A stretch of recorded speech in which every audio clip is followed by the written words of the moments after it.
Hello everyone and welcome back to the Superhero Rewind Commentary Project. It is I, Captain Logan, and joining me as always is my sidekick, Austin, the Day Ghost. And we are back, finally. It's been a couple months, but we're going to get back to these regularly. And Austin, why don't you explain what we're doing this evening, sir?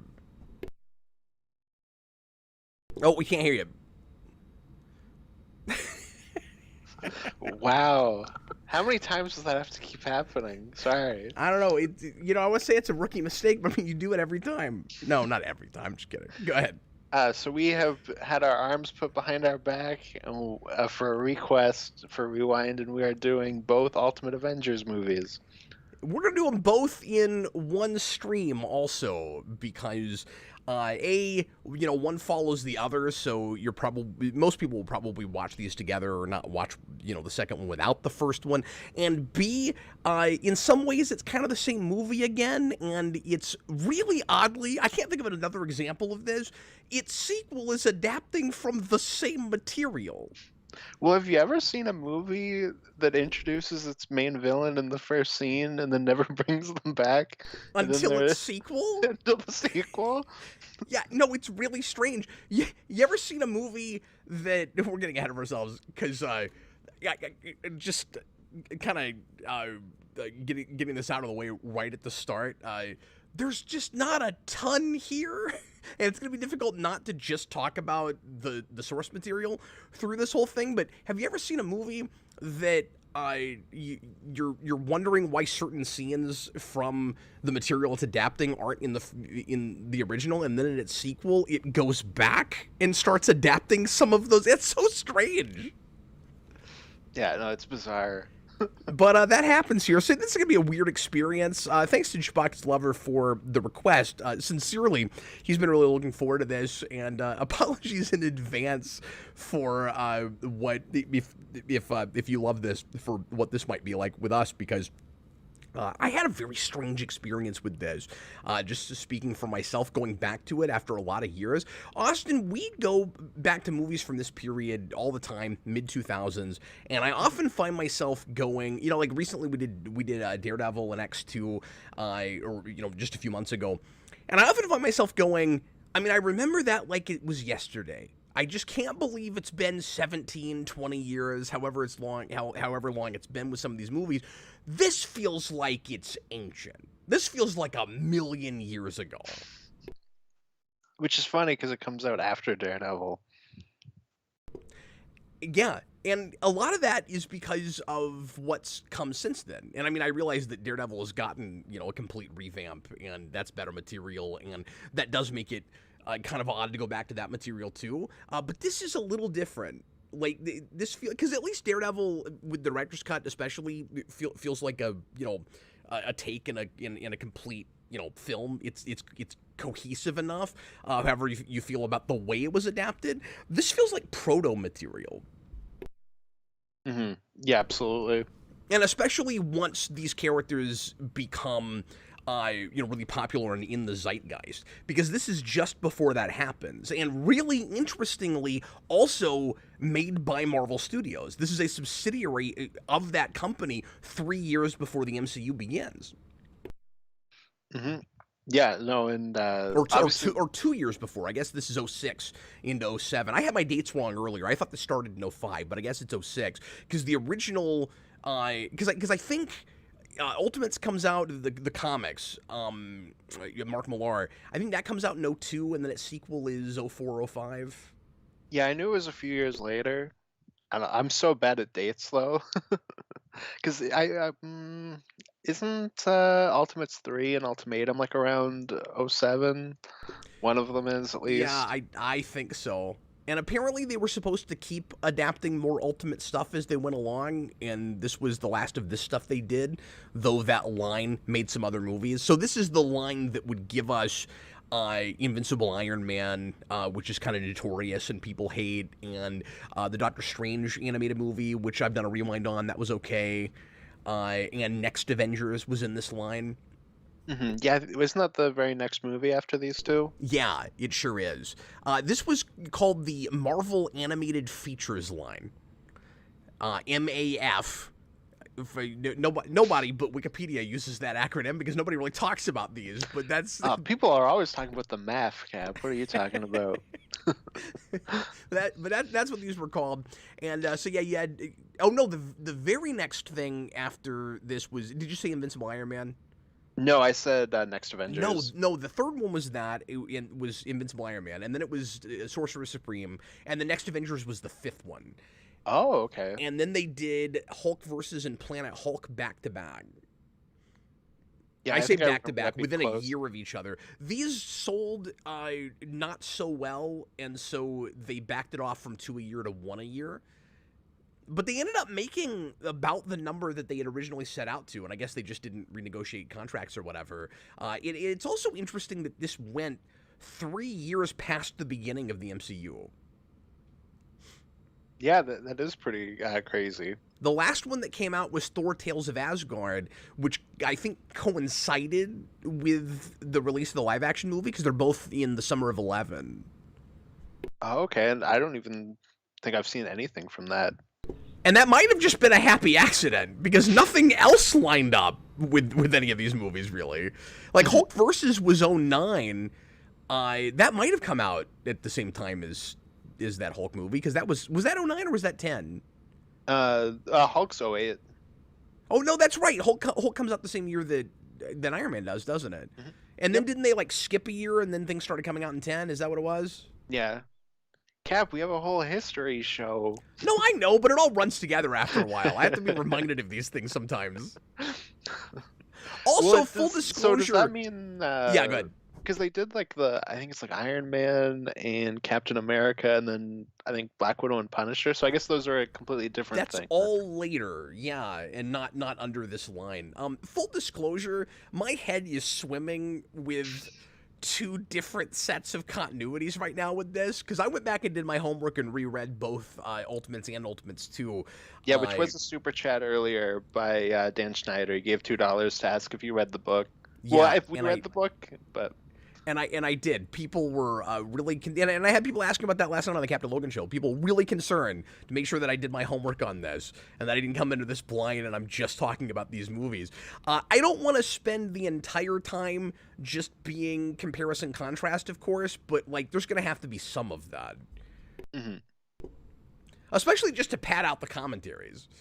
Because yeah, there's these just are like 60 minutes long, and I feel like I have 3 things to say about both of them. So when I did my written rewinds on these, they were, at least the first one was, I think, the shortest rewind I ever wrote, and the second one was probably close. I mean, I think it was also really short, and those videos were very short back then. I had to make them 10 minutes unless they were multi-part, but I had so little to say that they were like half the length they usually are. They're like 4 or 5 minutes is all I wrote on these, or at least on that first one. is about the length of the Chitauri invasion in the first movie. Yeah. Exactly. And I mean, I'll have more to say now because, you know, I know this material. I think I wrote these having not read Ultimates. Oh, okay. Yes, then you have nothing to say.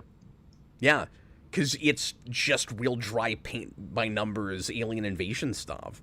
Hmm. And Yeah, no, it's exactly. it's interesting and also awkward, considering the material that they're adapting from. That it just feels like a really standard lackluster superhero stuff, and what it's based on is material that's really deconstructing that and going in kind of a more real worldy, arguably real worldy kind of modern cynicism direction with it. Hmm. Yep. Anyway, let's watch them, because if we say anything else, Exactly. We're already running out of material. I'm I, already I think spent. that's absolutely what's happening here. Thanks a lot for joining us, folks. If you want to make sure that your opinion is heard on these, as always, if you're watching live right now, as always, you can leave a super chat in any dollar amount, but you can also just leave regular comments, and we would really appreciate the interaction this evening. If you are watching after the fact, we really appreciate you doing that as well. Thanks a lot for being here. And quick plug for Patreon: if you want to become a Patreon producer, help us out with the show monetarily, and also get some cool perks and help decide the course of the Superhero Rewind Commentary Project. You can become a $10 patron at patreon.com/geekvolution. And now, the first of the films, and then we'll take a quick break and we'll watch the second one. We're going to do all of this, like I said, tonight in just one stream. Make sure to rig up your DVD or Blu-ray, however you're going to watch it, to timestamp 0. This is available on YouTube, not legally, but somebody uploaded it and it's never been taken down, so you can watch it that way. The second movie, hopefully you have a copy of. It's very difficult to get digitally. I don't know, Austin, how you're watching that. I just Googled Ultimate Avengers full movie for the Ultimate Avengers 2, and then clicked on the first thing I got. Okay. So, But with the YouTube one, I'm pretty sure somebody went, we got Ultimate Avengers here. Yeah, no one cares. See? we got Dodson! But yeah, it's not. Neither of them are streaming on Amazon for rental even. Hmm. Yeah, none of the stuff's on Disney Plus either. Yeah, that's weird. And you Fucking can't just say it's because exist. they're not popular, nobody cares, because they have some obscure stuff there That's true. for superhero. They have the old Spider-Woman show. Yeah, but I'm sure that's awesome. in its way, it is. We already have some super chats, so we'll read those as we get into the movie, so that we have stuff to talk about. Thanks a lot for the interaction and the support. I really appreciate that for numerous reasons tonight. Okay, here we go. Everybody, get ready to get started here. I'm about to press play. Everybody, please press play right now.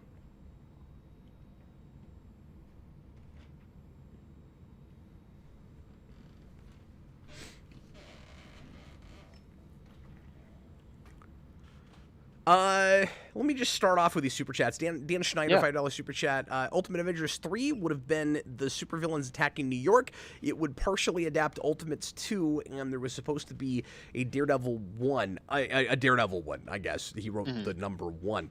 Austin, I'm going to assume that the reason this isn't adapting Ultimates 2 is that maybe as they start putting it together, that book's just not finished? Yeah, that's all what I've always assumed, and that's what the next super chat says as well. Is that's the reason why 2 is its own thing. The Captain Kuhn. These are some of the last times we get a Black Widow with a Russian accent. Yeah, that's true, unfortunately. Also, both movies are from 06, as Ultimates 2 wasn't finished. Oh, is that true? So the second movie had to do an original story. They're both 06. If that's true, I'll change that in the title. But also for Dan Schneider's super chat, I wonder what their Daredevil movie would have been.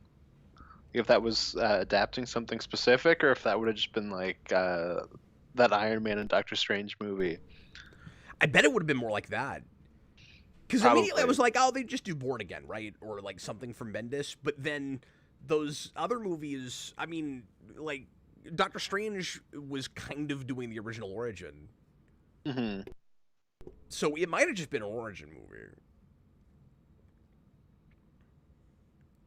Yeah, possibly. But I could also see them saying, well, Daredevil had a movie and Iron Man and Doctor Strange didn't, so we can get away with not doing that. But who knows? So the best way I can describe this movie is it's a lobotomized version of Ultimates 1. And however you feel about that book, whether you like the politics of it and the cynicism of it and all of that, everything that is interested in that book is gutted away so that this can, be truncated into, 70 minutes, and B, so that it can sort of appeal to families. I mean, it's PG-13, and it's got a little bit more violence than you might have expected for these kinds of things right then, because keep in mind that the DC animated line hasn't started yet. That'll be just after this. That's in 07, and that's when you start getting all these PG-13 Batman things and Superman, etc., and then later on, even some rated R ones. I should also note that the director of this did a bunch of those.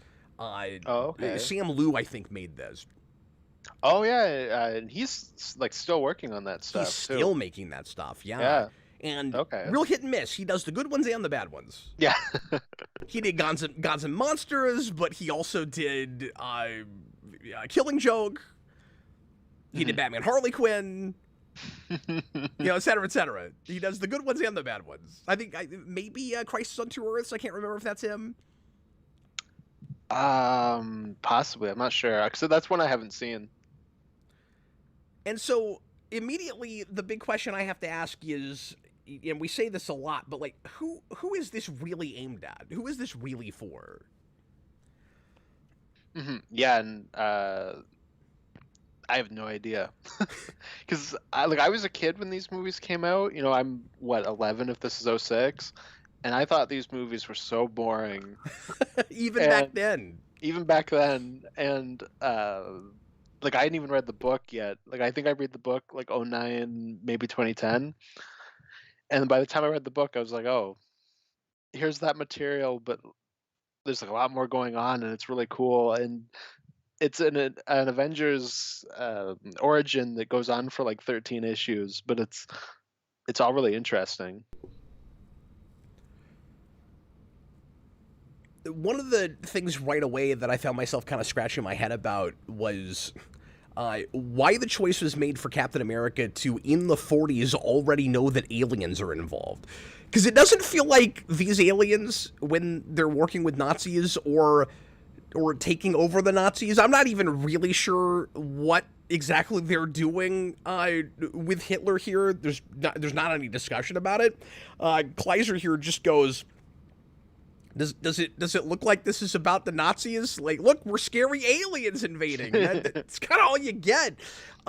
In the book, it's a big revelation to Captain America and everyone later on that there's been this big conspiracy where aliens were involved, not just with the Nazis, but with all kinds of terrible things in American history from here all the way up, where they're poisoning the water and They got the cell phone plan.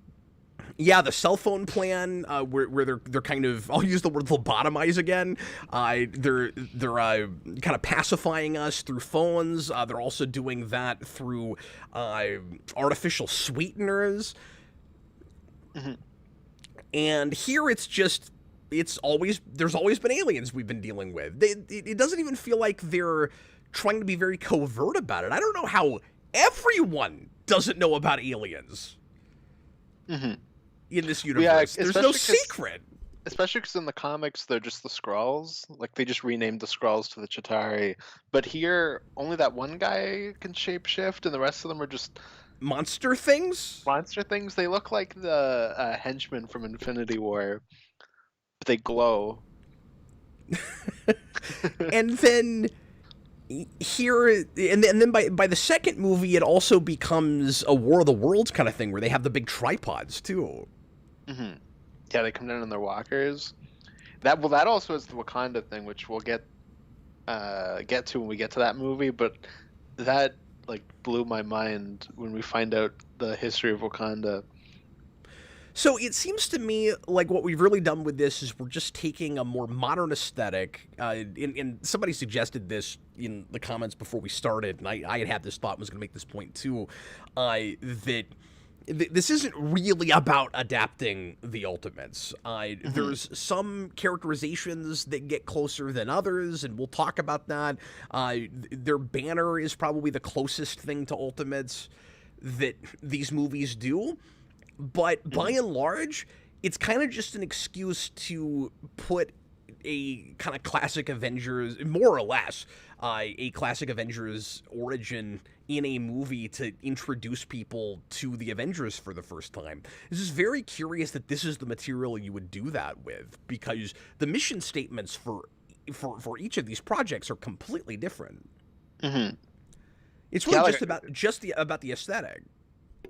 As opposed to taking an adult book and watering it down, why wouldn't you just take the first issue of Avengers and add Captain America to it, like combine it with the fourth issue and then bump that up to PG-13? I don't know. And that's why I say, who is it for? Because it's just going to disappoint people who like that book and would like to see it adapted. And when you say, based on sort of proudly in your opening credits, people that bought this because you put the word ultimate in the title are going to be, of course, scrutinizing it and looking at it with a magnifying glass and going, oh, you changed this, you changed this. And about halfway through, they'll go, oh, wait, you're not actually doing Ultimates at all, are you? Okay. And so, I never want to be a prude about these kinds of things. As I've always said, with adaptation, you don't have to make it exactly like the book. But this is a little bit different than, let's do our own take on Avengers and we can do anything we want to with it. They put Ultimate in the title, and they went with those costumes and their characterizations, and even the lore for some of these characters are directly inspired by that. I don't understand this treatment. Well, and to the point where you have artwork from the book and over the credits. Yeah, so it's got reverence for it. Mm-hmm. And when you say watered down, like, it is that, but it's weirder than that. Because it isn't like we're gonna... Because it's also not pretending to be especially edgy either. Like, a watered down Ultimates, you'd think would go, like, look how hardcore this is, and then would just really pull its punches. And the flavor of it is much more, like, classic Stanley Marvel. That's true, too. I guess, instead of watered down, it's more... Like you said, we just cut all of that stuff out. There's just no discussion of, again, all the politics and bureaucracy and the fame and what that brings, and with a modern, like Avengers in the modern world, where the book is all about, like, the kind of person that you would have to be a public superhero and manage that in our kind of cynical present day, and like the pros and cons to how popular it would make you, and whether you could really be altruistic and heroic and do this job, and also if there's any way that you could be public and be part of the military-industrial complex, a phrase that comes up 115 times in that first book. Is there any chance that enough people would have their hearts in the right place, in an organization like S.H.I.E.L.D., in bringing superheroes to the front to solve problems that just, the police or the military can't, and it not be, massively corrupted, and it not be about a lot of other things besides just helping and saving people. This movie is about none of that. Well, I think, if you were to take Ultimates and say, okay, we're going to remove a lot of that, the edgier things or whatever, that's fine. But you also have to replace it with something. Yeah. They replaced it with nothing. They replaced it with kind of nothing. Yeah, like, if you're just watching this in a vacuum, and again, when I first reviewed it, I did, and I don't remember what I said about it. I haven't gone back to that review. But Austin, try to put Ultimates as much out of your mind as possible. What would you say thematically this movie is about? Like, what kind of story is it? It's a bringing the team together story. Well, and I was going to ask you, who do you think the main protagonist of this movie is? Because I think it's supposed to be Cap, but like he also disappears through large stretches. The second movie has exactly the same problem. Mm-hmm. The second movie plays it like it's going to be a big character arc where he makes a big mistake he's got to come back from, and it's kind of glossed over by the end. Mm-hmm. Yeah, exactly.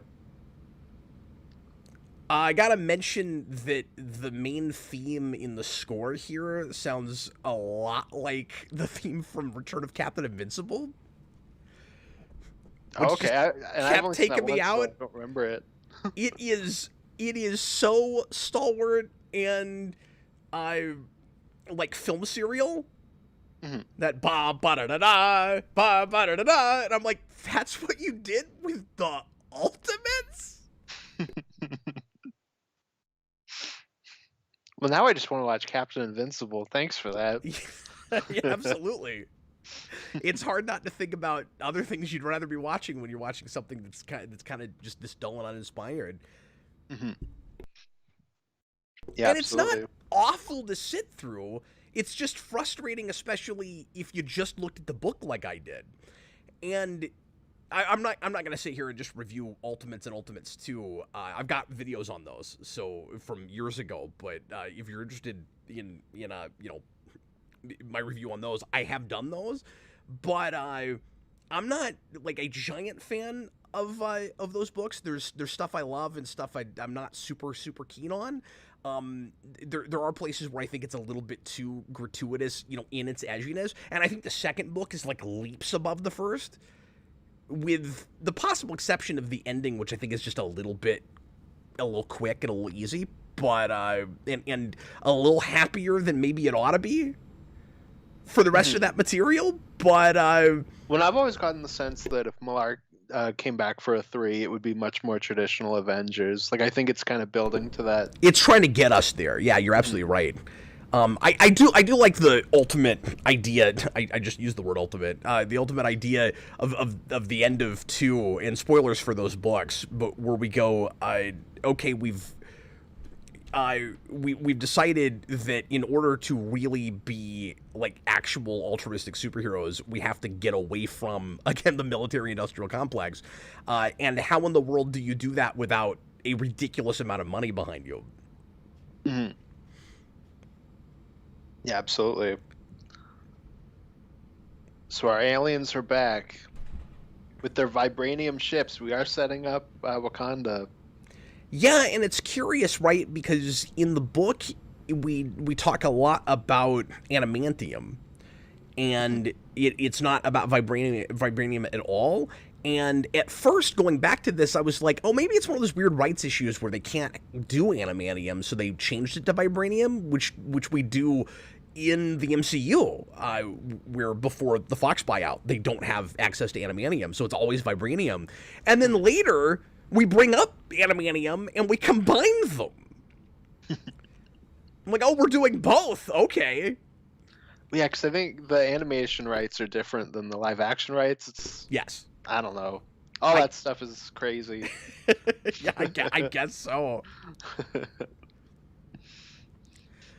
We've got Nick Fury that looks sort of like Sam Jackson because he's based on the Ultimate version, but he's got none of the spunk or the panache or the attitude. And as soon as he started talking, because I hadn't seen this in a long time, I had kind of whiplash, because that voice just doesn't go with that phase. Yeah, I don't know if you had this, Cap, but I had that with a lot of the characters where I was like, whoa, that is not the voice I expected. The big one for me was Wasp. Oh, interesting. Do you think she just sounds too cartoony or kind of too high-pitched, or? I don't know. Maybe it's because they picked, what's her name? Gray Delise, or I'm not sure how you pronounce her last name. And she's like maybe too recognizable, but I don't know. Who is that? She does a ton of stuff. You'd know her best as she's Catwoman in the Arkham games. Oh, okay. She's in like everything. She's one of those actresses or voice actors. But then we also have Nolan North with Ant-Man. So the Ant-Man and Wasp get like the biggest voice actors. Yeah, and he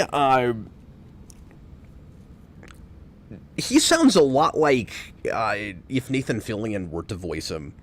Because I had that split second where I was like, oh wait, is this another Fillion voiceover? And I was like, no, it's Nolan North. I remember that. That's Well, one of it the few makes things I sense remember about 'cause this movie. Nolan North's big thing is Uncharted, which everybody goes to Fillion for live action Oh yeah, because they've got like similar enough voices at a certain register.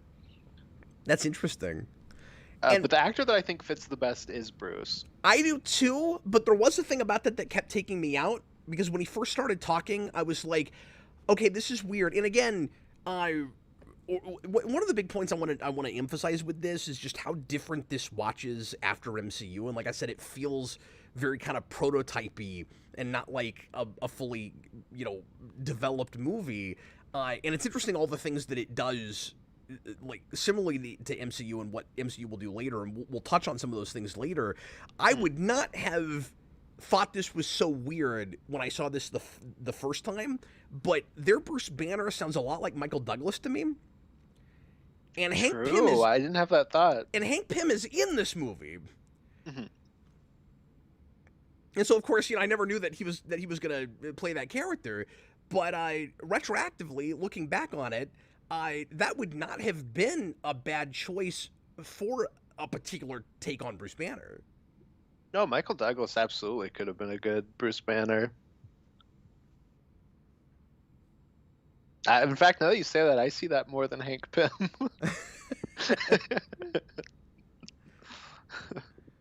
Yeah, and I mean, I like that choice for an older Pym if you're doing, that thing. Yeah. I wish they did more with him, of course. Yeah, he didn't just become the ants guy. Ants!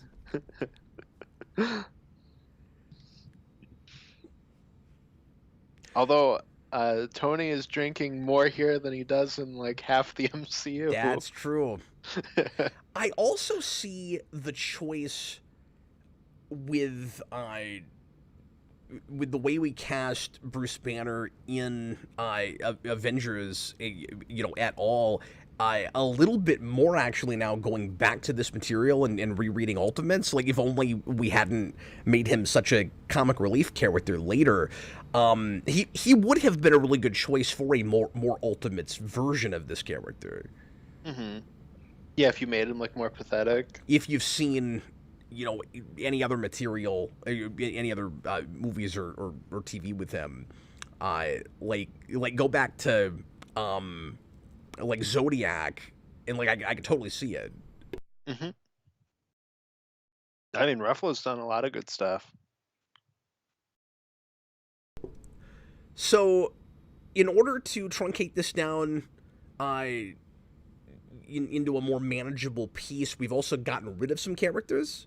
So you're not going to see Hawkeye in either of these, and you're not going to see Scarlet Witch or Quicksilver in either of these. And they're a little bit more expendable if you're looking at this as an adaptation of those books. Losing Hawkeye is weird, but less weird if you're not going to do the big, shocking revelation with Black Widow in the second one. Mm-hmm. Yeah, I feel like they're the easiest characters to cut, but you also cut two of my favorite lines from the first book. Or maybe not lines, but moments. Because I really like the end with Hawkeye and Hulk when he takes Hulk out. And then one of my favorite parts of the first book is when they're like, "Oh, we did it," and Quicksilver and Scarlet Witch are like, "Yeah, we helped," and they're like, "No, you didn't." No, it's hilarious. Like you didn't do anything. And then they're real snobbish in the second book, where they're just like sipping drinks. When Quicksilver in the first book at the end is like, "Yeah, I was. Go back and look at the footage. Slow it down." They're like, "Oh, there's an invasion. They need our help. Are we really gonna go bother dealing with that?" Well, I guess we've cut ourselves off from the X-Men, so we probably shouldn't burn bridges with the Ultimates. It's pretty great. Mm-hmm. But yeah, when you're adapting that stuff, especially when you only have 60 minutes, like that's the first stuff you cut. Austin, I apologize for doing this, especially during a rewind commentary, but I've got to run off for just 1 minute. Oh no. If you can hold the fort for a second, I'll be right back. You're gonna leave me floundering. No, you'll be all right. I'll be right back. Uh, well, what is happening here? We got Bruce and Cap. Yeah, we're setting up the whole blood thing. I do like that we carry over the whole super soldier serum Hulk thing from the book. We maybe could have, done a little bit more with that. And it feels like it's missing a piece because you don't have that middle Hulk fight. I don't know. Rewatching this today, I think I hit a point where I went, "Oh crap! Like nothing's happened in this movie, and there's 50 minutes left." Or 50 minutes left. I'm 50 minutes in, and then like 5 minutes later, they'd already beaten the villains, and then it became the like 15-minute Hulk fight at the end. Which is then also really interesting when you compare it to the first Avengers movie, because that, of course, is the like hour-long alien invasion. Let's see what people are saying. People are telling me not to screw up. Thank you. Start revealing Cap's deepest secrets. Well, he actually loves this movie, and he hates Wonder Woman. There's a lot of stuff like that. His favorite superhero movie, of course, is Supergirl with Heather Slater, Helen Slater, whatever her name is. I don't know. That's his biggest secret. There you go.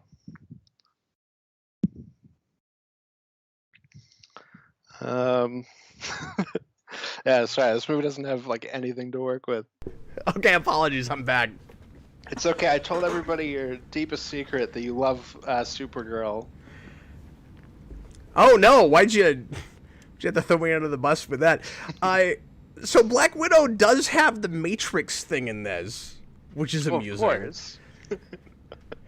She's got to have her skin-tight black outfit and the sunglasses. And there's a whole Matrix sequence in the first book. It's very odd.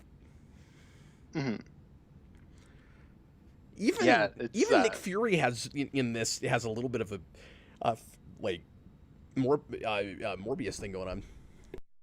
Morpheus thing, not Morbius. Morpheus. Interesting. I never had that thought. I was gonna read the super chats that we had, but I was like, I should wait till Cap gets back for that. Oh no, thanks for waiting on that. We'll do that in a little bit. Have we been to Thor or Iron Man yet? So we met Tony Stark. We haven't met Iron Man. We haven't met Thor yet. Yeah. So in this, it's still a secret to Shield and everyone that he's Iron Man. That's not the case in the book. Mm-hmm. Yeah, and it's not the 616 thing either, because it's not he's your bodyguard. It's just, there is this guy named Iron Man. No, and I kind of like the angle that Iron Man is flying around, like, constantly knocking Tony Stark. Oh, yeah, no, I do like that bit where he's like, the guns he gave you suck. Yeah, that's a good idea. He's got a voice modulator. Like, you'd never guess that's who it was. Mm-hmm.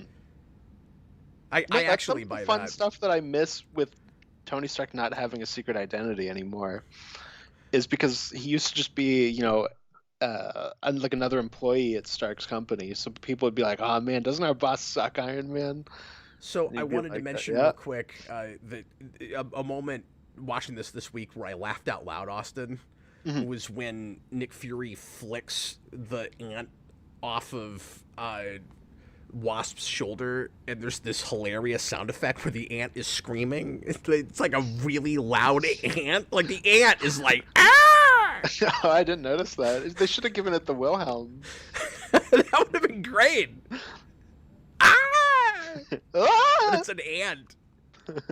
Iron Man's suit's so weird in this movie because they can't.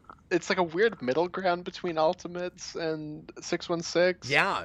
Where he's got like the power node things. It's very strange. And he's got like the gun thing here. But it's also the 616. It's really weird.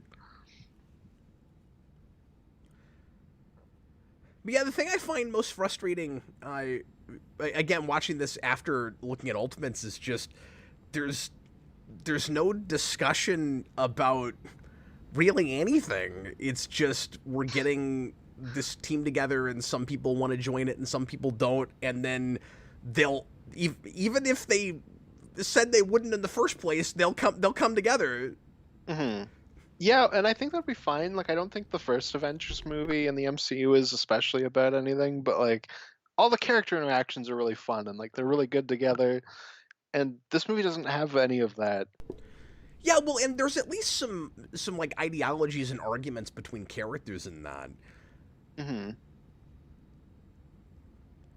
that are all around, you know, something of a central theme. There is some of that ultimates, and that first Avengers movie is definitely looking at that material some, because in that Absolutely. movie there is some of that ultimates discussion about whether you can trust the government, you know, when you're a superhero or even a soldier, to have the greater good at heart and all of that.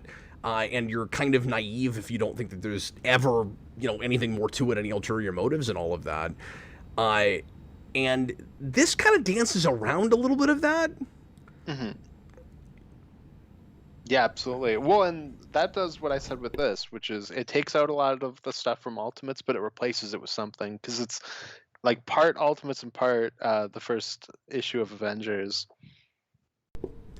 I think we really need to just pick to your point earlier, a couple of characters to really focus on and give a decent arc to. So like occasionally we'll do stuff like this in the scene we're watching right now, where Hmm. we'll cut back to Captain America and he is just, you know, having whiplash in being a man out of time and learning how to you know, fit in the world now. I'm hesitating because this is all stuff I've talked about in other contexts, of course, and it just doesn't culminate into enough, I don't think. Hmm. Yeah, with how little the runtime is, it would have been better if it was just straight up a Captain America movie, and the Avengers were with him, and like they get their little moments. Yeah, and maybe just let them Which is be a a lot of what the DC animated movies do, and again, those aren't always great either. But I feel like they're typically a little better of like we did that Justice Society movie not that long ago, and that's like very clearly a Flash movie. yeah, and he has a real arc in that, Hmm. and thematically it's clear what it's about. Hmm. Yeah, exactly. And this movie feels like it's just kind of going through the motions with this stuff, where it's like I look at it as either Baby's first Avengers, or if it's for people that are already familiar with this material, it's just kind of obligatory stuff. Hmm. Well, to the point where we just met Iron Man, and they're like, "Join us," and he says no, and then he's just gonna show up when they assemble anyways. Yeah, there's stuff missing there. Hmm. And I wonder if originally there wasn't a scene that made it clear why he was in that room, or if they were I just think kind of it's just careless supposed to be like, well, when he's they a wrote it in the hero. first Of course, place. he would show up. But like, that's not really good enough. That's how it watches. No, not at all. Well, because he says I work alone, and then there he is. And how is there not at least a line where he says something about changing his mind, or like, I guess I'll hear what you have to say. Mhm. I like that we keep the like protester Thor thing. I do too, but again, we don't do anything with it. Hmm. No, I like it that it's there. It's very surface level, but it's something. Give me a break here, Cap. I'm trying to give it a bone. But again, it's frustrating because it's like, but why is it there? Because again, I'm just stuck on: is this an adaptation of that material or not? Hmm. Yeah, I mean, I think we're both just kind of stuck on who is this for. We do the same thing with this. Oh, by the way, he pronounces the J in Jotunheim. He says Jotunheim. At least he doesn't say Mjolnir. No, that's good. That's lucky. But we do the same thing that we do in the book, and I like it fine here, where there's that mystery as to whether he's just a crazy guy who thinks he's Thor and has technology that gives him Thor powers with his hammer and his belt, or if he really is actually the real, you know, mystical Thor and or mythical Thor. And you don't have a real answer to that in Ultimates until the second book, which I thought in that was an incredibly cool risk to take. Where like the reader really doesn't actually know if there's for sure an Asgard in Odin and Loki in anything until that second book, and you're questioning it kind of all the way through, which is great. And we sort of do that here. By the second movie, it stops being as cool of a mystery, and we kind of just reveal it. We kind of just go, yep, and Odin's talking to him now, and I don't think that's in his head. So, and there's no explanation if it wasn't real as to where the hammer would come from. There's a whole like conspiracy theory thing in the second book. There's a whole explanation that Loki himself comes up with. And the reader thinks that potentially that Loki is the fantasy, is the fiction, and then it turns out that Thor is right about everything. Yeah, because he's like throughout that book, like even hidden in panels, manipulating everything. And that's probably what the second movie should have been. But again, if that book wasn't done yet, like I guess I sympathize, but then maybe wait to make another movie or tell a different story. I still just don't get this idea of let's keep adapting the same book for 2 movies. Yeah, like if you wanted to do the Black Panther thing, like just pick a Black Panther villain and just straight up do like a Black Panther movie. So like, where the Avengers show up. There's little hints of the social commentary that you have in the Ultimates with the scenes with Thor and a little bit with Iron Man. Not at all with Fury. And that's where a lot of that was in the book. And if you're going to do that stuff, probably should be here. Where like I would like to know more about what his motivations are and what he's after. And he's kind of just an exposition head and getting the group together.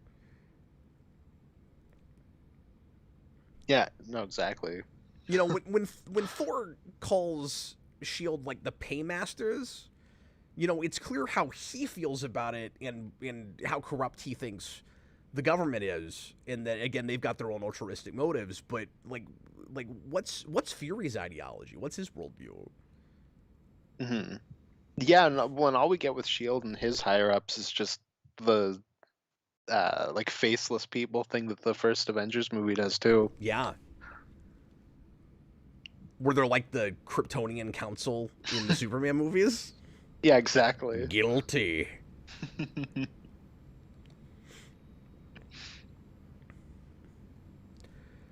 And the way we adapt the really insecure, morally bereft Hank Pym from Ultimates here is he is arrogant with a capital A.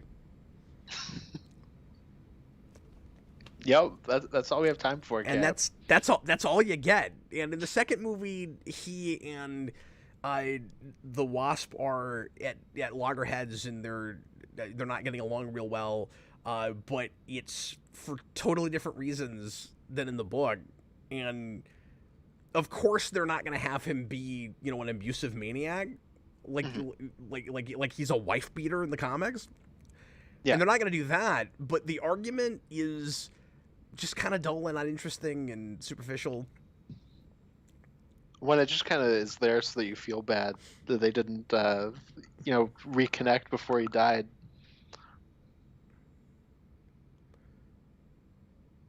Yeah, it ends up, I mean, I'm getting ahead of myself, but it ends up just being a pretty easy, cheap redemption arc. Where, like, I guess what he has to be redeemed for is he was a conceited jerk to people. There's not a lot of tangible mistakes that people make in these movies, right? Like, there's not a lot of clear actions and consequences. It's this really vague way of adapting source material where you go, this character made a mistake that didn't really cause a lot of problems, but they're paying for it anyway because we need some conflict, we need some tension. And so, for instance, we do the same thing with Bruce Banner, where in the book, he makes himself turn into the Hulk again. He says, and a lot of it is actually about insecurity and feeling important, and he's got a inferiority complex. But he turns himself into the Hulk again, claiming that it's to give the Avengers something to fight, to bring the team together, to motivate them, and so that the public will agree that they should be getting all the money they're getting to come together, right? In this, he decides that the Hulk is the only way to stop the aliens, and so he makes himself turn into the Hulk for that, and swears that he can control it. Like, he's figured out how to control the Hulk now. And then when you get to the end of the movie, he can control the Hulk for a little while, and then it doesn't work finally after he's helped really take out the aliens. And then he fights the Avengers for a while, and then they stop him, and then that's it. And then he's in big trouble and has to be incarcerated most of the next movie. But nothing really happened over that. Like, 800 people die in the comic because he does that. Yeah. And they make that the climax instead of the actual villains in this movie. Yeah, which is an odd choice. Now, I don't think the villains in the comics are especially memorable and engaging either, but here they're really faceless and forgettable. No, we set up a villain in the first scene, and he doesn't come back until 2. It's really weird.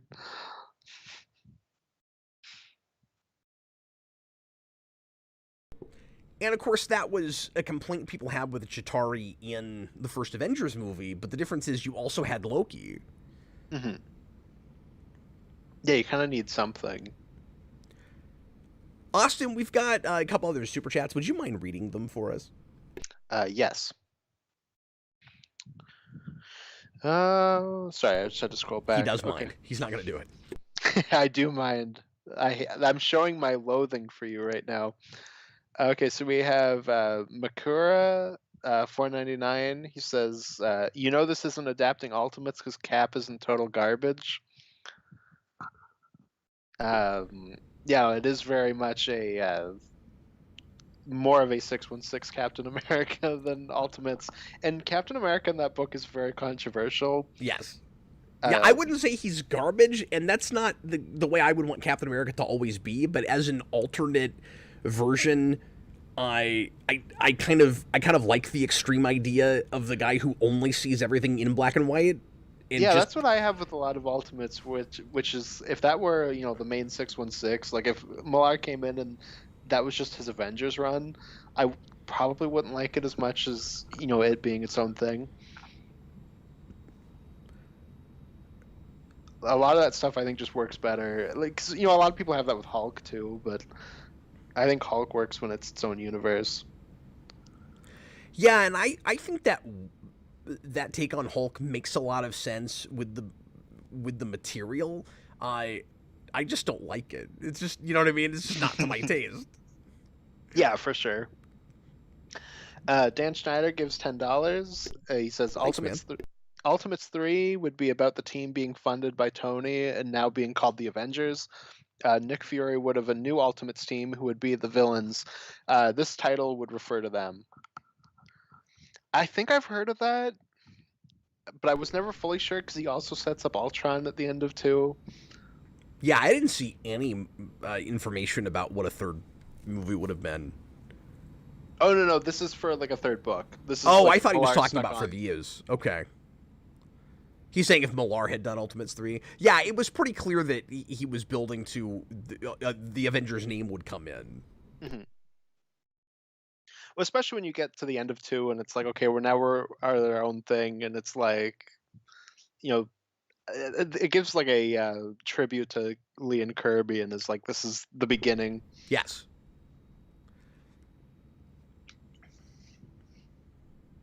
And then Chewbacca's Lover gives $5. He says, this movie was for people like me, apparently. I thought it was cool. It felt like the live-action PG-13 superhero films I liked, but animated. Yeah, and like I'm struggling putting myself in time and place as much as I'd like to with this, to be fair. Although they didn't leave a lot of impression on me when I saw them in the first place. Like as an adult, and of course, I wasn't a kid when these came out even. But I'm sure they watched a little bit better at the time, just because we hadn't had this stuff adapted. I mean, just Avengers like in general, and for a slightly more adult audience, I suppose. Well, I just remember because like I was the main audience like age for this, maybe a little younger because I was about 11 when this comes out. And you weren't not impressed. No, and I was like, the Avengers are boring. Like I almost skipped the first movie in the theater because this stuff made me told go, that story. "Oh, these characters suck. Like, I don't want to see them."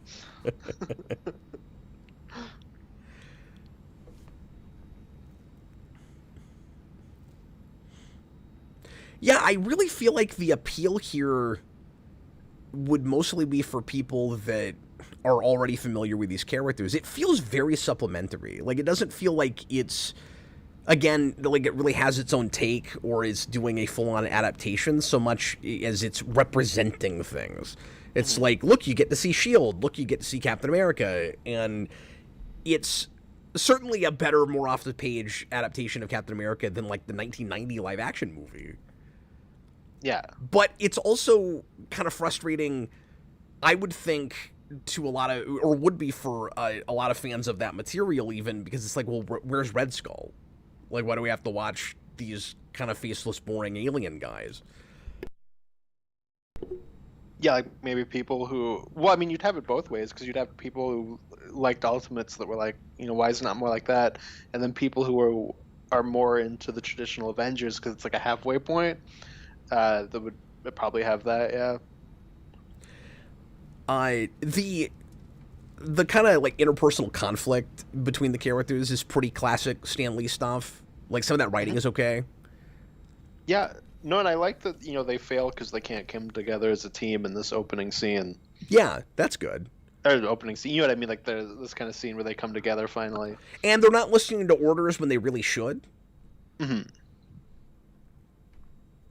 So it isn't that thing where you don't you don't want to always like just follow orders and not think for yourself. It's like you have a central leader in Nick Fury that actually has a good plan, and you're not listening to him because you're just doing your own thing. Yeah, no, exactly. Sorry, I was laughing at Black Widow's silly accent there. They're going to get us killed. There's some 90s X-Men in some of the voice work in this, certainly. She's got a couple nuclear Wessels line deliveries.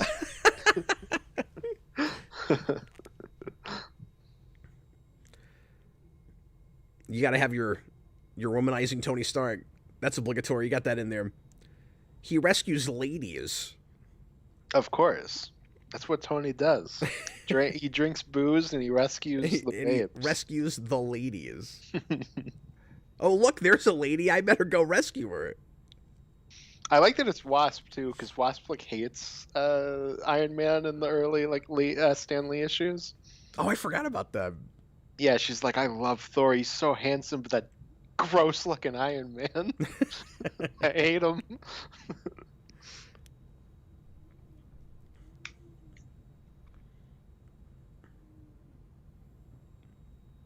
Nick, they're gonna stop the entire invasion in like 10 minutes. You can relax.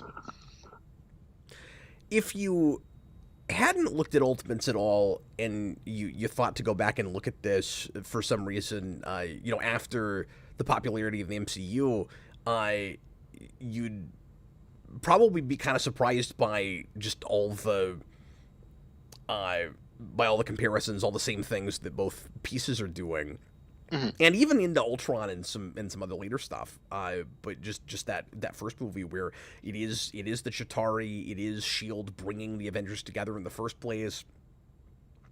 Black Widow is working with Iron Man at the start. Mm-hmm. Yeah, which is like the kind of classic thing to do because she starts as an Iron Man villain.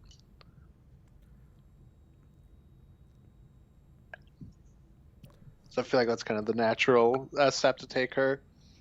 I meant to say this earlier. I also have a really hard time watching this and not comparing it to the what is it 3-part pilot for the Justice League cartoon, Oh, okay. because it brings its team together very much like this, but they're it's just a better story, and the alien invasion is really creepy and doesn't feel as generic. So it's still like in Alien Force and kind of faceless, and is also based a lot more so actually the on the H.G. Wells novel, where they've got the tripods and everything. Oh, really? I didn't know that show did an origin. Yeah. That's cool.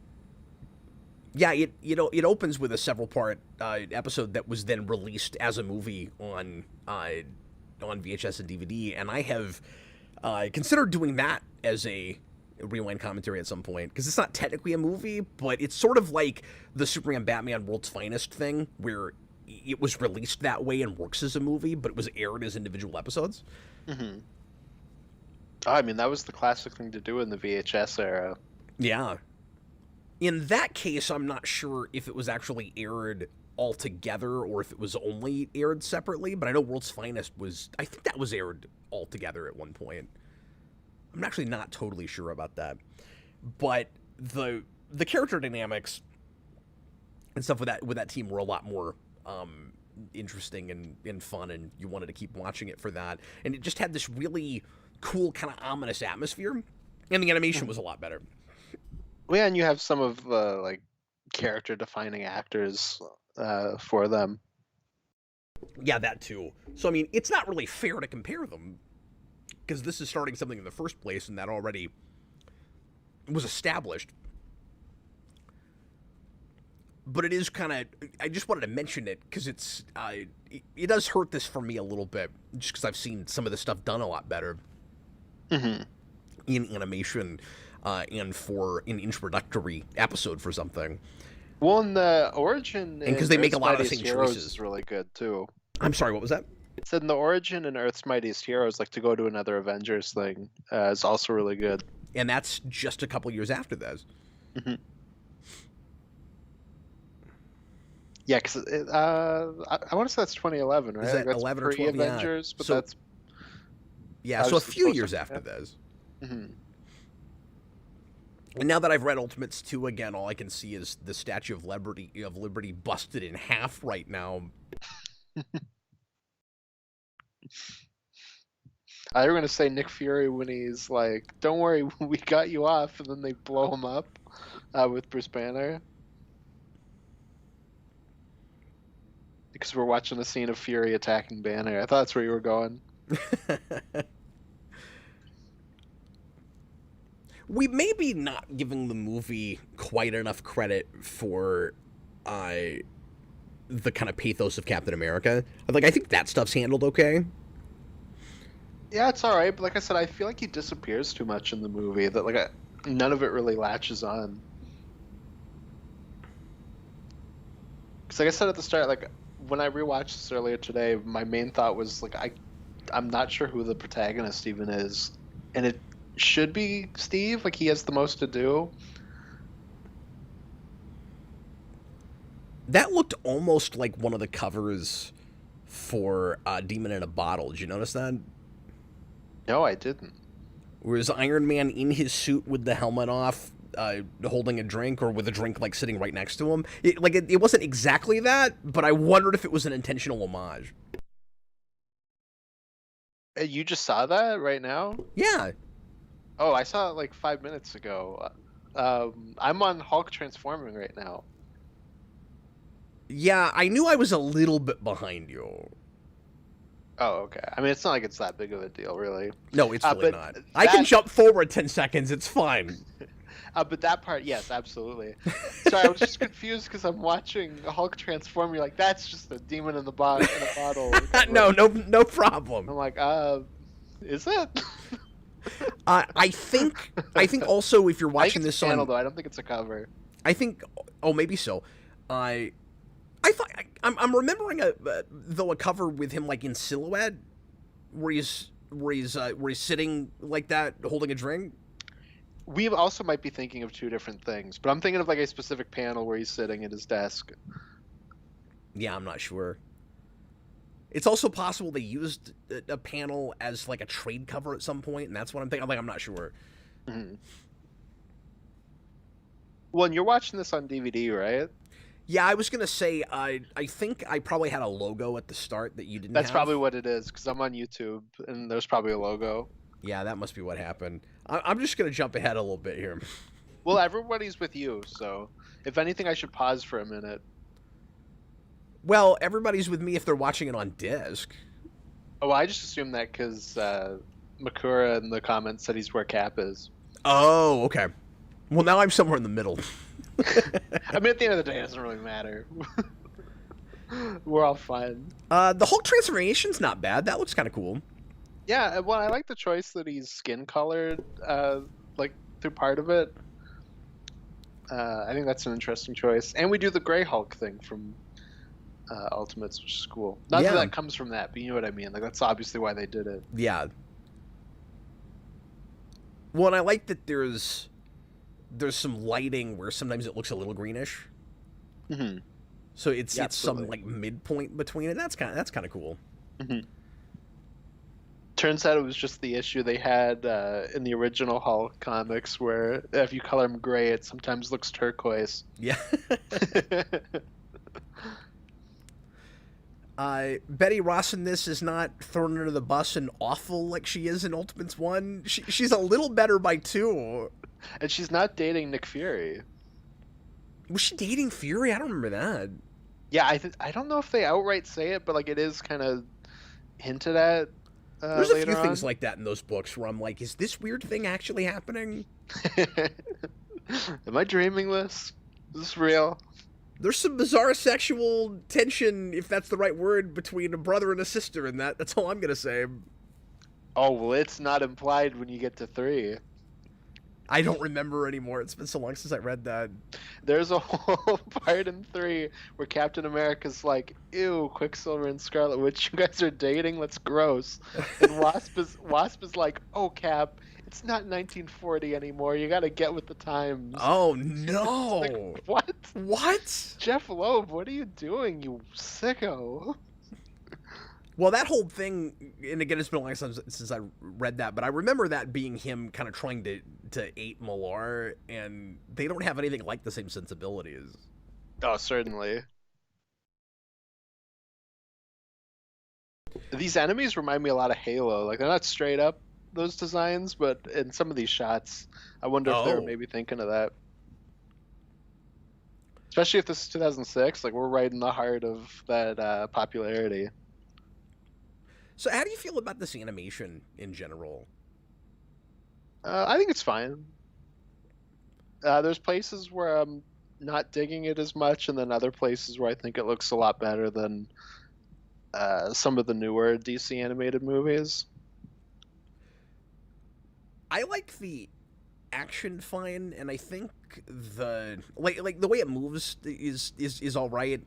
That's pretty much exactly where the line is drawn. Yeah, the character models themselves are okay, but I'm imagining it looking better as like, I mean, pencils isn't the right word, of course, because this would have been all done digitally even by this point, but like the line work before it's colored is probably fine, but I don't like the shading. I don't like the coloring. You think it makes it look a little cheaper? On the faces?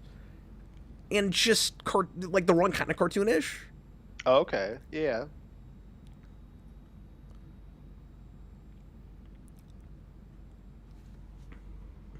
Yeah, and I don't know, it's got, like, not like a good painted look, but like a cheap one. I don't know how to explain it, because I don't know anything about art, but there's something, like, just kind of glossy about a lot of the character models, which is, like, part of your shading thing. It just looks like they picked a weird filter and decided to go with that. And for some reason, I like it less in the second movie even. And they both have it, but I think it's more prominent. That alien had a really weird scream when Iron Man tackled it. Was it the same one as the ant scream? I hope so, because he tackled it and it was like a minute-long scream where I was like, ah! This is really funny. I liked how hard it was for Black Widow to pick up the shield. Mm-hmm. That should be really heavy. Chewbacca's Lover, $5 super chat. Drama and bickering was compelling to me as a kid, along with Giant Man being a jerk. I was afraid it might not hold up, but at 11, it felt adult. Yeah, for sure. Yeah, I can see why. A lot of that kind of bickering stuff, is inherent in Marvel with right. the kind of Stan Lee roots. It just depends how it's done. But no, I mean, like I'm trying to put myself in that headspace. I guess I can see why this would maybe watch a little bit more like it was for an adult, and you maybe weren't supposed to be watching it as a kid. But like by and large, it still feels more or less family to me. Well, I think part of it too is it's less bickering, and more like we had to hit that point where it's everybody's going to walk away from each other like it's a 2000s comedy. So do you feel like it's more kind of obligatory? It's less that kind of Stan Lee, like the characters all just kind of bicker, but they're going to do their thing. Like it's like flavor text in their dialogue. And more. Well, that's what I was going to say. Is do you feel like it's sort of a quota and we don't really get to it naturally, or? Yeah, we need things to kind of drag out a little bit more. And then Bob the Hun gives $2, and he says, "As a kid, I liked when the Hulk choked Giant Man." I mean, that part is pretty funny. When I was a kid, I thought he killed Giant Man, and I was like, "Yes." Nah, you'll have to wait for the second one before that happens. Chewbacca's Lover put in another $2 super chat and says it reminded me of the live-action X-Men films. Oh, okay. Yeah, I don't know. I don't have that, but fair enough. Yeah. Yeah, I'm taking my time and trying to appreciate that because I'm not really getting that from it. And it doesn't have, and maybe mercifully so, it doesn't have really the love triangle thing that those movies have. Mm-hmm. Which is where, a decent amount of the animosity with some of those characters comes from. Mm-hmm. I remember going into the first Avengers movie and being so worried the last 15 minutes was going to be this. Yeah. And being so thankful when it isn't. Do you mean Thor coming back as a Deus Ex Machina? Oh, sorry, I get words slightly off. No, we are. The Hulk fight that goes on for 15 minutes after we beat the villains. Oh, yeah. And then that... You can either look at it as a climax or an epilogue fight, I guess. Mm-hmm. But yeah, that is what you get here. But no, with the alien stuff, Thor comes down and just kind of takes them out, and all of that's just too quick, I think. There is a bit of banter I like here when he goes, who's the chick with the dreadlocks? Oh, yeah. And then he, or whatever it is, and then the response is, I don't know, but I'm glad she's on our side. I like that. That's pretty good. Yeah, that's one of the line deliveries I remember, because it might be your old Rewind, but there's somewhere where that comes up, and that always sticks out of my mind because of that. I just could have used... Yeah, it's been a million years. I have no idea what I said in that. It was 4 minutes. But yeah, I could have used a lot more of that kind of thing in this movie. There's just not enough, real personality from these characters. It's not a horrible script. It's not a lot of cringy dialogue or anything. It's just a little bit generic much of the time. Yeah, you don't want it to let these guys come alive some. You don't want the Whedoning that just happened dialogue, but you just want more character in them. No, I don't need tongue-in-cheek winking at the audience stuff, but just give all these characters their own unique voices and let that levity come naturally. Mm-hmm. Yeah, which is why something like Justice League works better, or the Earth's Mightiest Heroes, a lot of that stuff. Yeah. there's just a lot more care taken into who those characters are. And I think the only real reason maybe that's what's happening with this is because they're reining in the ultimate version so hard that they kind of wind up with these almost not blank slates, but just not enough going on behind the eyes. Mm-hmm. Where if they had, you've stripped away most of the character. That's exactly what I'm saying. Yeah, because they're afraid to go too dark with it and too cynical, and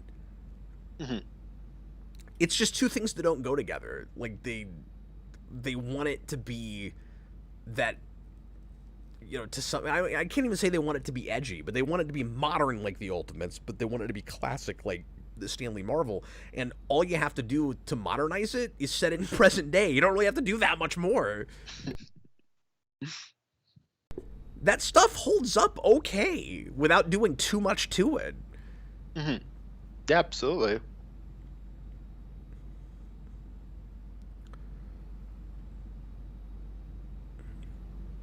And again, we had some of the same. Get smaller. Again, we had some of the same social commentary from the Ultimates, without getting super dark about it, in the 2012 movie, and certainly in stuff like Winter Soldier. You also had that kind of stuff in Stan Lee. Like it was always about what real people will do with power. It was always about the good and bad of the human condition, and that people will take advantage of other people when given a chance, until at least a good person realizes what awful effect they're having on other people, and then they start to realize responsibility. That's what Spider-Man is all about. Dan Schneider gives another $5 super chat. He says, in your old rewind, you complained about it being all set up, but liked it. You said it would make a good animated series, and that this was a decent pilot. Well, and I think I stand by that. I think if you made a sequel that wasn't just the Chitauri again, and you actually you actually fully realized some of those character arcs, you could have had a much more compelling sequel, and possibly continued episodes into a series. I think in some ways the second movie is actually a better movie, or at least it's got more. It's about more stuff on paper. It has the benefit of it's not setting everything in motion, but I think they're pretty on par in quality, but that's slightly better. But again, only because there's these kind of real specific motivations in where characters are in their lives at that point.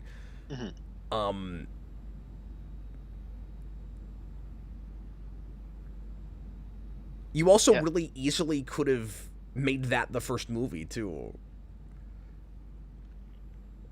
Yeah, for sure. Yeah, and maybe you could have had a good sequel show to this. I don't know if I would have cared enough to watch that, but like you could have made it work.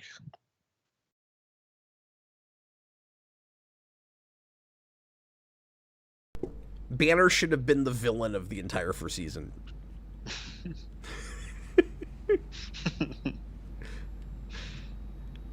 No, Cap. He would be arrested and he would be in that prison for the entire first season, like Beast. Yeah, but every episode, see, you would have had a formula where every episode he breaks out and then they have to put him back in there. Oh, God. But see, he would only be the villain to the rest of the Avengers. To him, the real villain would have been his psychologist. Oh, okay. Would have been Mark Hamill. Oh, was that Mark Hamill? Mm-hmm. Oh, I missed that. Yeah, I was like, oh, Mark Hamill's in this. Oh, Clearly, Hamill he's going to be someone important. Didn't need to be in this, but all right. Yeah, exactly. Exactly. So I think this was maybe a decent choice in kind of adapting what Banner does in that first movie. but not taking it as far. I just wish there were more consequences to it. For him fighting the Avengers. Yeah, no, I mean for the idea that he thinks he can control it and that this is his way of contributing. And so that's why he makes himself the Hulk again instead of giving them something to fight. Like, I think that's a good alternate motivation. Mm-hmm. Yeah, I think my issue is just like in structure, where his plot is entirely there for just him to fight the Avengers at the end. Because he basically hulks up by the time they win. And then it becomes like a really self-indulgent 15-minute long fight between the two of like the Avengers and Hulk. Yeah, it and I goes agree on with way you on too that. long. What I'm talking about is really just on paper. Like, I like the characterization choice with that. I suppose. I agree. I just think like in the movie they made, I think it's just kind of awkward how it's structured. And it's actually less convenient than the way it's handled in the Ultimates, because there it's Nick Fury is trying to put together the Avengers in the first place. Here he does it more begrudgingly. Mm-hmm. And it's because, there's this alien invasion, and we know about it from the very beginning. In the Ultimates, that doesn't come up until midway through the book. And at first, we're putting them together as almost like a nuclear deterrent or something. Like, we're hoping that we never have to use them, and we're throwing billions and billions of dollars into it. And yeah, and that's where it's all because Magneto is like the big 9/11 event in right. Ultimate. Yeah. Yeah. So it's like that's part of the satire of politics of the time. Yeah, and where the kind of politics and also kind of corporatization angle comes in. And I missed that here. I think this still could have had some of that and didn't have to be super cynical about it, but could just raise some of those questions. That's how you modernize it. Yeah. Yeah, for sure. I don't know why Ultimate is in the title. I mean, I really think that was a mistake. The what, sorry? I don't know why Ultimate is in the title. I just feel like that was kind of a mistake. Like, they get far enough away from that story and that flavor that I think it should have just been called The Avengers or had a different sort of moniker, and they could use those designs and maybe some of the characterizations, but I don't know. If you're going to be... Because, again, they're so wishy-washy about it. It's so in the middle. I can't tell what exactly the mission statement is. Well, and Ultimate was so big at that point. Yeah. Like, it's definitely just this and will I think sell it's better. easy to forget just how popular that was. Good job, Dave Boat! You done did it. He's got a fun name. Dave Boat. Dave Boat? He's a good Thor. Mm-hmm. Yeah, he's fine. But what I would have done with this, and again, this is admittedly rewriting it, and that's not fair. And like, I think you could still adapt this to PG-13 and more effectively actually full-on adapt it. But like, just go for a more classic Avengers villain, and you're halfway there to appeasing both audiences, I think. Mm-hmm.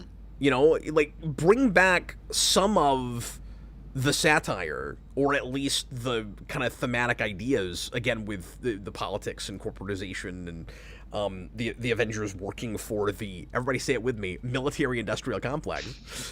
But then, for people that haven't read that book or don't care about that, because clearly you're trying to make this accessible to at least older kids, at least 11 or 12, why don't you... I get that it's PG-13, but that's the audience it watches for, it seems like to me. And well, especially because I don't think they're really Chewbacca's lover advantage of that until likes these, and that was the age he saw it at. So I mean, like, it appealed to him. It seems like that's who it's kind of aimed at. Just make it Red Skull. Make it Loki. Mm-hmm. Something. But yeah, with the PG-13 thing, like, I also think they're not really pushing it until 2. No, I don't think so either, because that gets a lot more violent. Mm-hmm. Yeah, exactly. Because I think there's actually kind of some blood in that.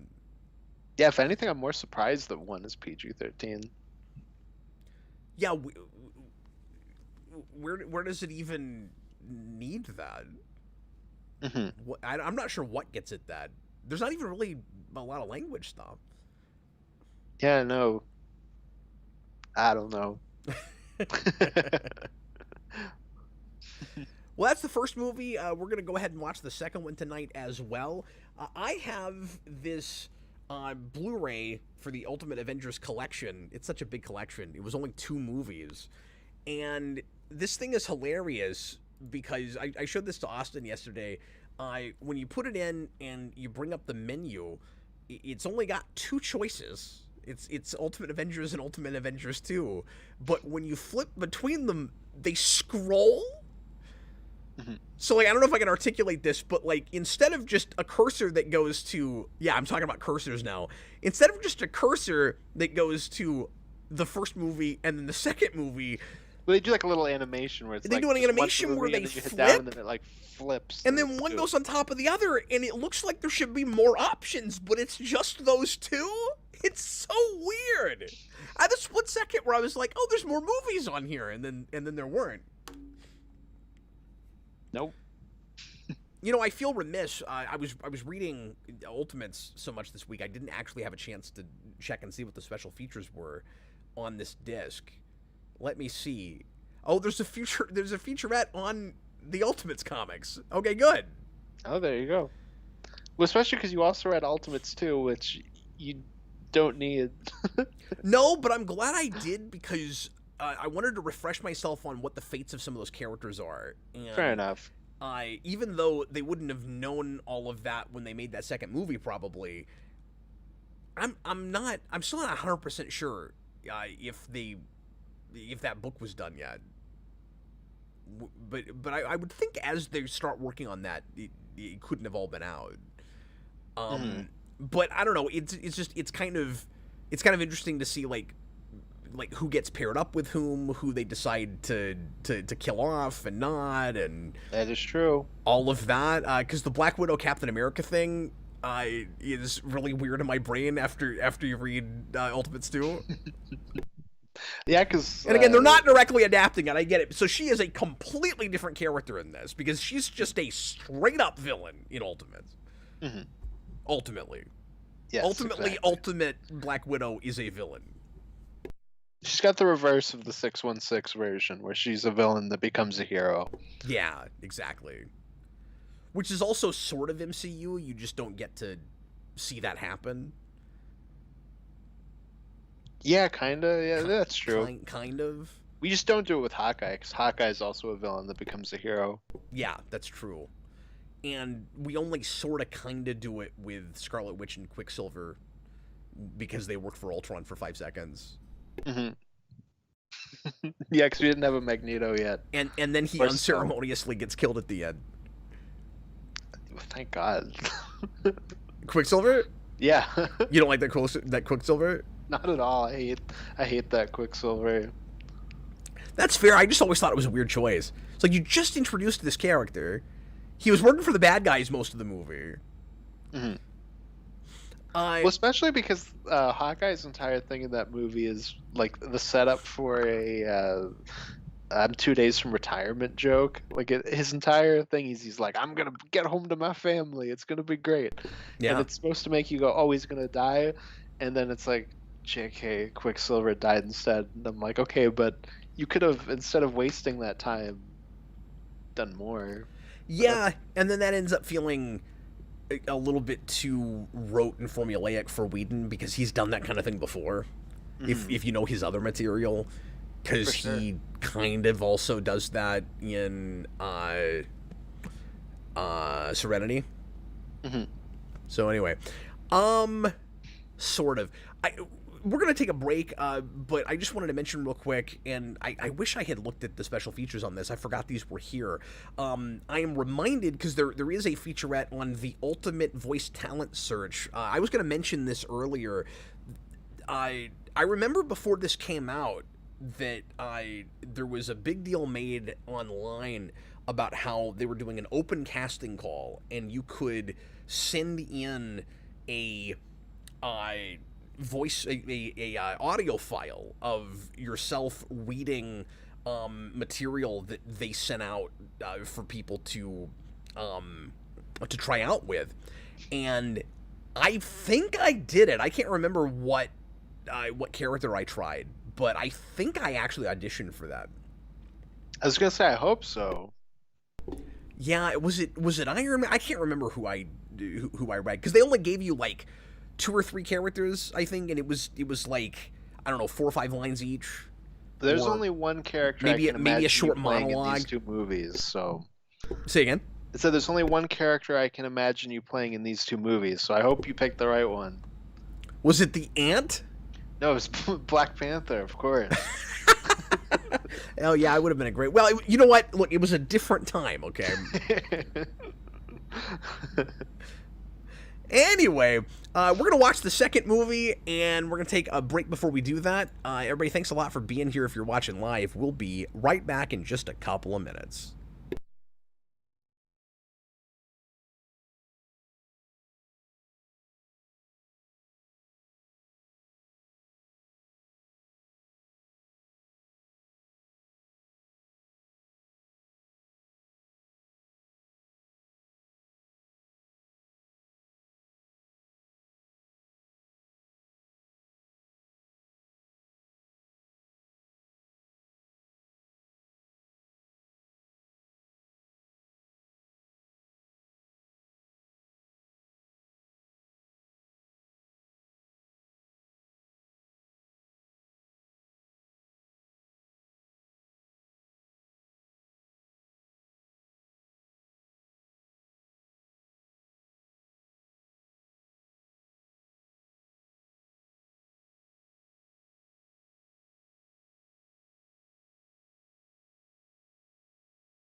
Hello, everybody. I am back, and here in just a moment, we're going to watch the second Ultimate Avengers movie. Like I said, keeping it on the same stream since these are connected movies, and weirdly, kind of the same movie twice in some ways. Austin is back.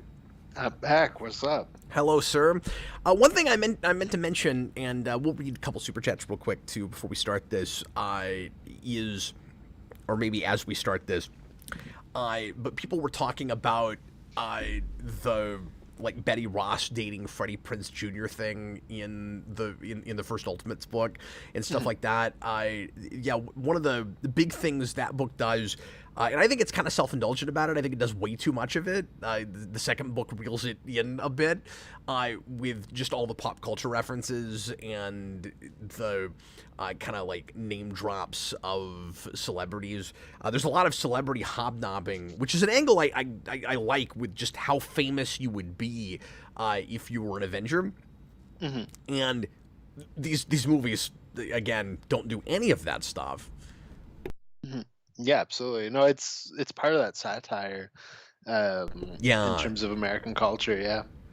And it certainly dates it more in doing that. That was meant to be a product of its time, so I'm not even complaining that did that. I'm sure the main reason that that's not in these is again because it's only sort of an adaptation of that stuff. It's not really interested in those satirical elements. That's also where a lot of the comedy comes from in that. So just like with what you were talking about with thematic and story stuff, where they needed to replace it with something, it would have been nice to replace the comedy with something also. Mm-hmm. Instead, they replaced it with nothing. I'm sorry, I didn't mean to talk over you. No, it's okay. No, I said I feel like Marvel kind of traditionally is more dated. Like in that it's typically when we are. Yeah, it's more in the time and place. Well, and I meant to say earlier that I think sometimes we have this kind of skewed reality, the skewed look at the 60s Marvel, where it feels like Golden Age comics, where your characters like always won and did no wrong and were like two-dimensional like they were in the Golden Age. In its day, Marvel was, for lack of a better way of putting it, like the superhero deconstruction that we do real hard later on with everything. I mean, in comparing it to what had come before, where we're breaking all the rules and making it more literary and making it more relatively grounded and real-worldy. So that sounds silly when you compare it to like stories we tend to tell now, and just how compared to now cheesy 60s comics and 60s everything really probably looks to a lot of people. But at the time, it was like really pushing envelopes in letting characters, like superhero characters, make mistakes and be flawed. And so I'm sure when Martin Millar wrote the Ultimates, in his mind, it was probably him in some ways doing what Stan Lee had done. Mm-hmm. When you get also, you're like Stan Lee would absolutely write, 60s pop culture references into his stuff. Yeah. Like I would say there was more like social commentary and again literary storytelling going on in those books more than there was satire. Absolutely. And so that's where it is, of course, different from this, and where this or from Ultimates. I mean, not from this. But this doesn't do a ton of either of those things. A little bit. There's hints of the Stan Lee-esque kind of social commentary you would get of questioning authority and all that, but it's just sort of in the background. It's like occasionally hinted at. Yeah, I know exactly. So at least we need, if we weren't gonna have that, we need Stanley or Stanley Kirby-esque, like the villain's gonna hurl the hero's headquarters into the sun. Did you want a voiceover? Did you want like a narration guy doing the narration box voiceovers? Yeah, you can do that if you want. You did apply for this. Oh, that's true. I see. I wish they had an open call for that. You could be the narrator. But then it I should have hope just it's been Stan specifically Lee. Stan Lee narrations where it's just explaining everything that's happening on You screen. and Captain America kicks him in the face. Like, I can see that. Captain America changed into his costume in 2.3 seconds. I do think we missed a Bob the Hun super chat earlier for $2 where he said as a kid he liked it when Hulk choked Giant Man, or did you read that? I did read that. Okay, cool. I missed that one. Yes, because I was like, I also like that. I thought he died. Oh yeah, that's right. You did say that. Apologies. No, it's okay. Bob the Hun $2 super chat. Wasp doesn't flash Hulk though. Why not? Because it's supposed to appeal a little bit more, to the kids and stuff, and because they don't do the same thing with the costumes, where they don't have costumes that can shrink and get large in the Ultimates books. Because they're trying to be a little bit more realistic about it. So, like, they do have super science, but they're limiting it in those ways. And also, Wasp is straight up a that's mutant, probably in Ultimates. that's also probably his way and Hitch's way of getting some gratuitous, sex in there. But When Wasp is a mutant too, so it has that effect where like a Giant Man's suit goes up and down with him just because that's what makes him shrink and grow. But Wasp is natural. see, I thought he couldn't. I thought there was something in the second book about how he had to put the giant suit on after he got giant. Oh, possibly. I think I said at the beginning of this, like I've read those I was times, but fuzzy I didn't on get a that. chance to reread it. So 'Cause there's in the probably little details I'm Because missing. in the first book, I thought there were places where he did get big in the suit, but in the second book, there's a mention of that. So I was a little lost on that. Well, now that you say that, the first time you see him grow, he's not in the suit. So yeah. Yeah, that makes sense. But I just remember with Wasp, like that's part of why her suit doesn't grow and shrink. I gotta tell you, you know what does hold up for better or worse with the first Ultimates book? The really famous, of course, abuse scene with the bug spray and then the like millions of insects going after, like that's still disturbing. Like that is still difficult to read. And I remembered it, and I knew it was coming, and I even remembered like the napalm line, but I still had a tough time turning pages after that. Like, yeah, it's messed up. it is messed up. And it's funny that it's building off of like a mistake in a 616 issue where they had Hank Pym slap Wasp. Yeah, isn't that wild? That'll never happen again. No.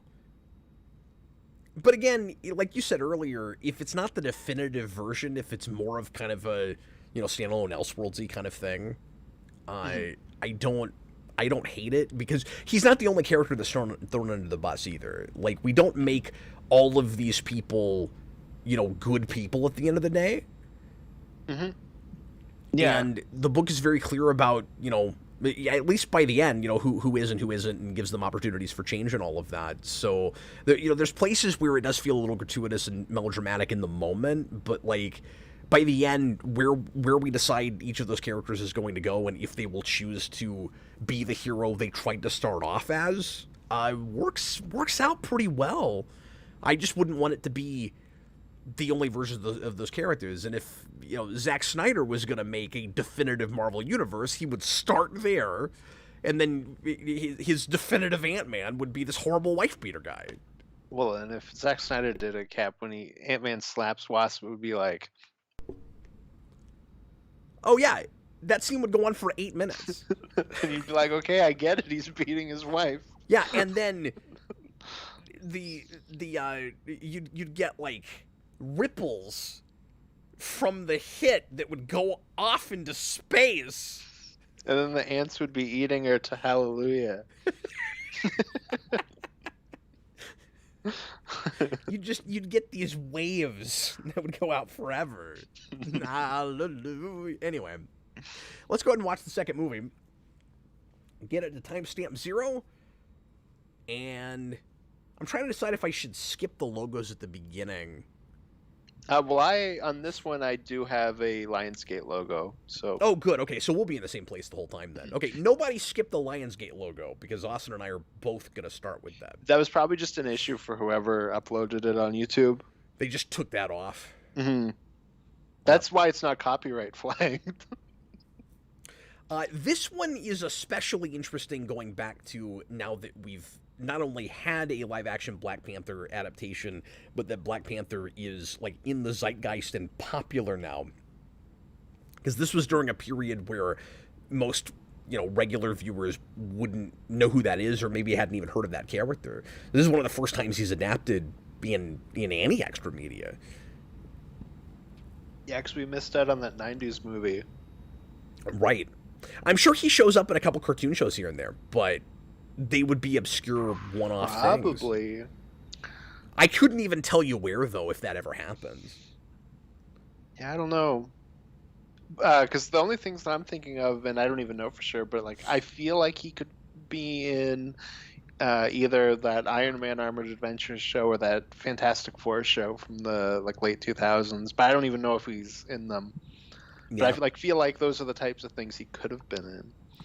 Yeah, and even probably not. more recent... We should start this. Even more recent cartoon shows, before you get to the Black Panther movie and other MCU stuff, like, I'm not sure if he ever shows up in... I'm sure he's in Earth's Mightiest Heroes. He is, yeah. I haven't seen a ton of that show. Yeah, no, of course. He's a big part of that show. Is he? And then, I wonder... You wouldn't know this, but I wonder if he's ever in Superhero Squad. I'd be shocked if he's not. That show does like everybody. Exactly. That show does Man-Thing. Pletchy DX also says that he's in the animated series for Fantastic Four. It's the 90s show. Oh, is he really? Okay, interesting. Which makes sense. That's where he comes from. So. This is why we do this live. Exactly. Because then people can give us information we don't have. Okay, let's get into this. Keith David played him in the 90s Fantastic Four show. Oh, that's awesome. Oh, yeah. Jareth Gearhart put up a good point, Cap. Are we rating it, the first one now, or are we rating them at the end? Oh, you know what? Maybe we should go ahead and rate it before we get into the second. What do you think? Do you want to do them together, or? That doesn't matter to me. So it's up to you. Okay. Yeah, let's go ahead and do them separately while they're fresh in our minds. Okay. You go first. Okay. What? Sorry, I gotta put myself back. What's the rating system again? It's Nemesis, villain, hero, superhero, legend. Legend, yes. So I'm gonna give Ultimate Avengers a villain, and I think my main issue with it is just I find it incredibly dull. And it's really hard to sit through. It went by so much faster with us talking over it, but when I was watching it on my own, it really dragged. Yeah, same here. And I struggled to keep... Well, I was going to say I struggled to keep much of it in my mind, but like there's not a ton there. It was more that I just struggled to think of anything interesting to say about it. Yeah, and I mentioned this while you were gone when I had to fill in blank I think it's time. a villain for me too, by the way. Mm-hmm. Yeah, and I mentioned this while you were gone, and I had to fill in time. I hit a point where I was like 50 minutes in. No, it's okay. I was like 50 minutes in, and I was like, oh my god, nothing's happened in this movie. And there's like 20 minutes left. Well, and I've gotten to a place especially after a lot of years of doing this, where I just don't have a lot of patience for drawn-out origin stories that aren't really, exploring characters and telling a real story. Mm-hmm. That Fantastic Four 2005 thing. Yeah. Interesting. We'll reveal what movie we're doing next time at the end of the show. Okay, so we both agree on villain. Yep.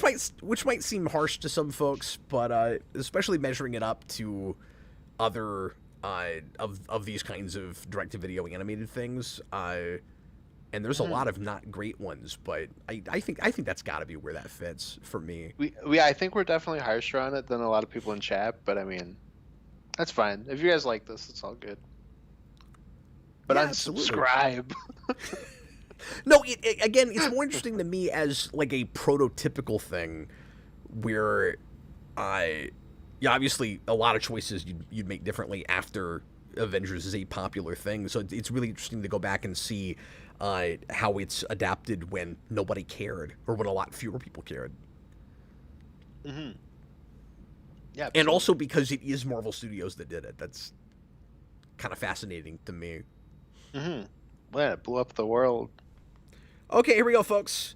Let's watch the second movie. Everybody, please press play right now.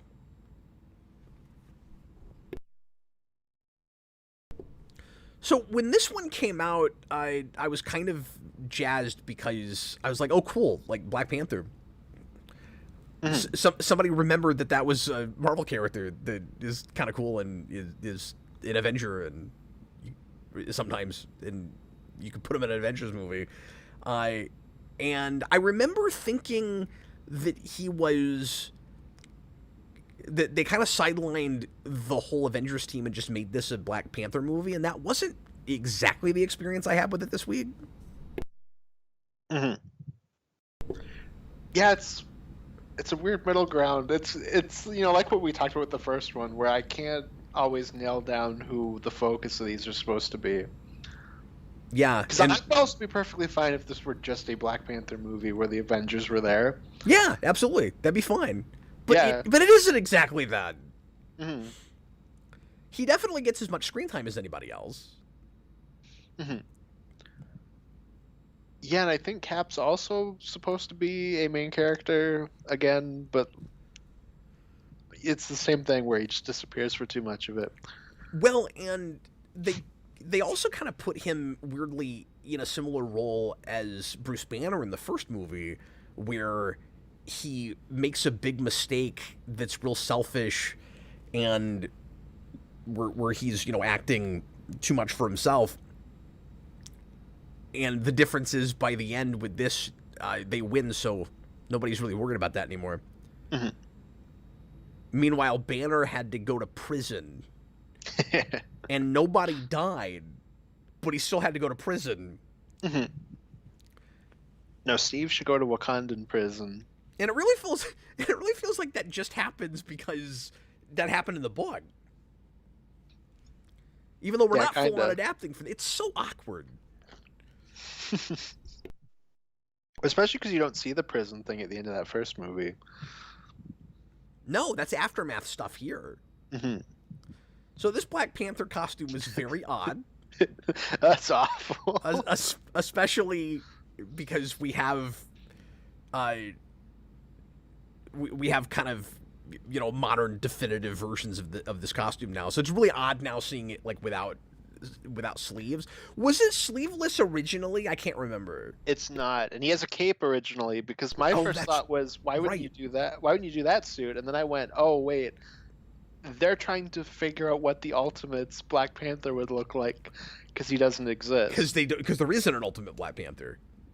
Yeah, until 3, which you couldn't do anyways.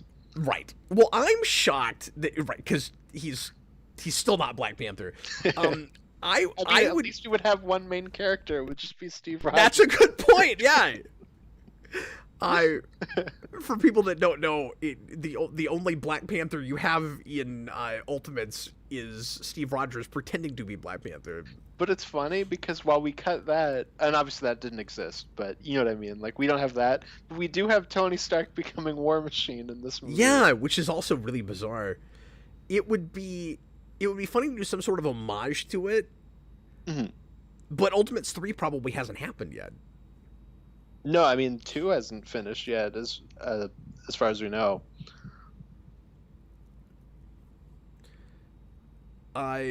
The choice for him to have a real panther face is weird.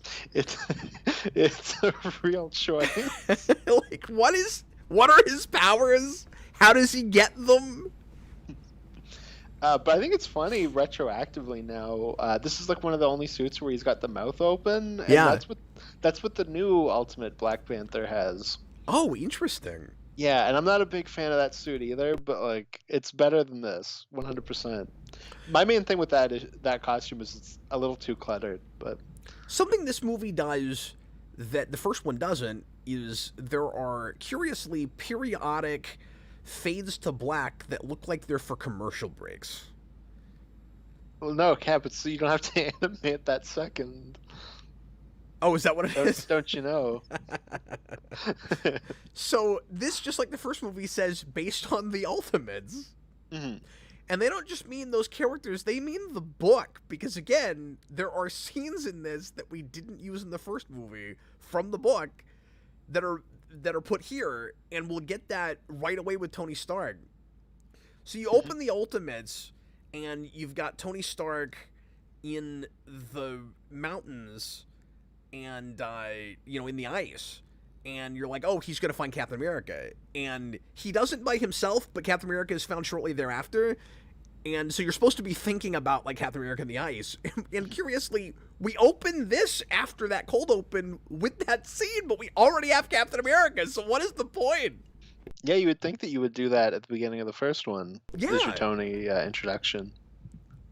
Oh, I didn't remember that we actually went back to Wakanda first, but that will be I want to say the first scene we'll get with an Avenger. Hmm. It's definitely his introduction. I know this movie so well. Well, this is your favorite Black Panther movie. You were saying that before the stream. Did you see T'Challa's horrible yellow eyes? I did. I was like, oh no, he's got jaundice. I think the overall design of Wakanda is not bad. Yeah. I feel like it's very traditional for like older comics. Yeah. No, I think it looks good. And later on, some of the weapons are fun with like gun turrets that come out of like cat faces and stuff. Hmm. But their Wakanda's very confusing to me. I don't know if you had this, Cap, but when T'Challa's telling Cap about Captain America, but not you, The other Cap, yeah. the other Cap, yeah, the least popular Cap, when he's telling that Exactly. one about the history of Wakanda, he says that the reason why Wakanda doesn't like outsiders and they're all to themselves is because they got attacked by the Nazi aliens in World War II. Yeah. Which is really weird. We had to make everything about that. Yeah, and I don't understand their society if that's the point where they get cut off from the world. Oh, that's a really good point. Yeah, it's almost like Wakanda as a country couldn't have existed prior to that. Mm-hmm. So that's odd. So really Wakanda weird. was formed in 1941. What are they, Canada?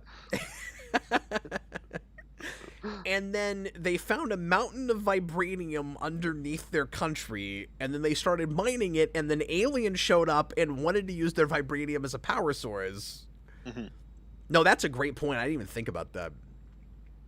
Because it broke my brain because I already have issues with how we do world building with Wakanda in the MCU, and I was like, oh my god, I owe so much of an apology to them after watching this. That's hilarious. Here's not Hydra. Well, and if it's just because aliens attacked them, why are they as isolationist with the rest of the world? Mm-hmm. Like, Well, because they don't trust them because they could also be shape-shifting aliens, I guess. that's convoluted and silly, isn't it? What's convoluted and silly, and then also why haven't they really developed as much? Because you have the whole thing with Wakanda where it develops differently because they're cut off from everyone. Right. But you don't have that if they don't cut off until 1943. No, that's an excellent point. It's really weird. I guess I just didn't catch that was their... I'll look for it here. I didn't catch that was their whole impetus for being cut off. I had to rewind because I was like, I caught that, right? I mean, I remember the flashback where they're talking about the aliens attacking them. Mm-hmm. But Yeah, I would have I thought was that was like, just there's no way reinforced they just their said whole that whole ideal. Mm-hmm. Like they, and it also would have to be longer than that for them to be so paranoid to the point that if one of their kings decided to change that policy, they would excise him. Hmm. Yeah, and it's only T'Challa's grandfather that was the one that made them isolationists.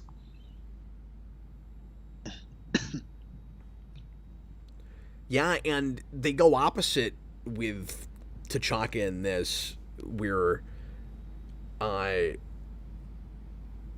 in the MCU, he's still full on isolationist, and if I'm remembering right, in this, he's thinking about changing that policy. Because he was a kid when they became isolationists. Right. He's like, He remembers a time where they were part of the world, and now everybody has just forgotten Wakanda exists. It was really great until the aliens showed up. So there are some kind of better character ideas that we open this movie with that you could really run with for compelling arcs that I feel like we just don't do enough with. So this idea that and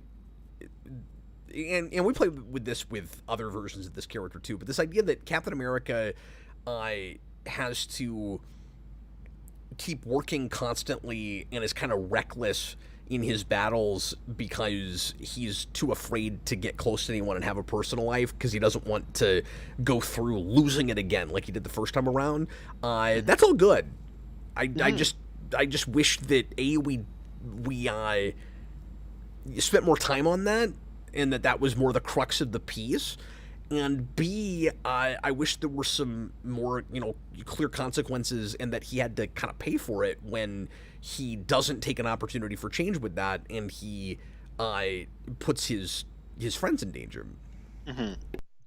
Yeah, that's a place where I think the MCU is not better than this. Where that's a big issue I have with that too. Is I don't think either really develop him having a personal life in any way, or like what that looks like.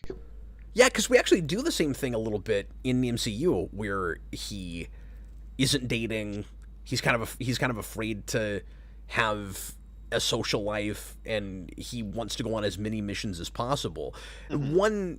One question I would have with this would be, why does that translate to recklessness over just working a lot? Like, does it mean he has something of a death wish, or he just doesn't care what happens to him? And then why does he, like, it's not fully developed. I could see getting there somehow, but well, then how just long with after what little the first we have, movie is this? Just with what little we have, I don't fully understand how it translates to, and I'm reckless and putting my friends in danger. Mm-hmm. And yeah, there's a timeline question. Because you also could have opened, or not opened with, but shortly after he's out of the ice, you could have done exactly the same thing in the first movie. Yeah, or something like he's maybe reckless because he has nothing left to live for. It's all gone.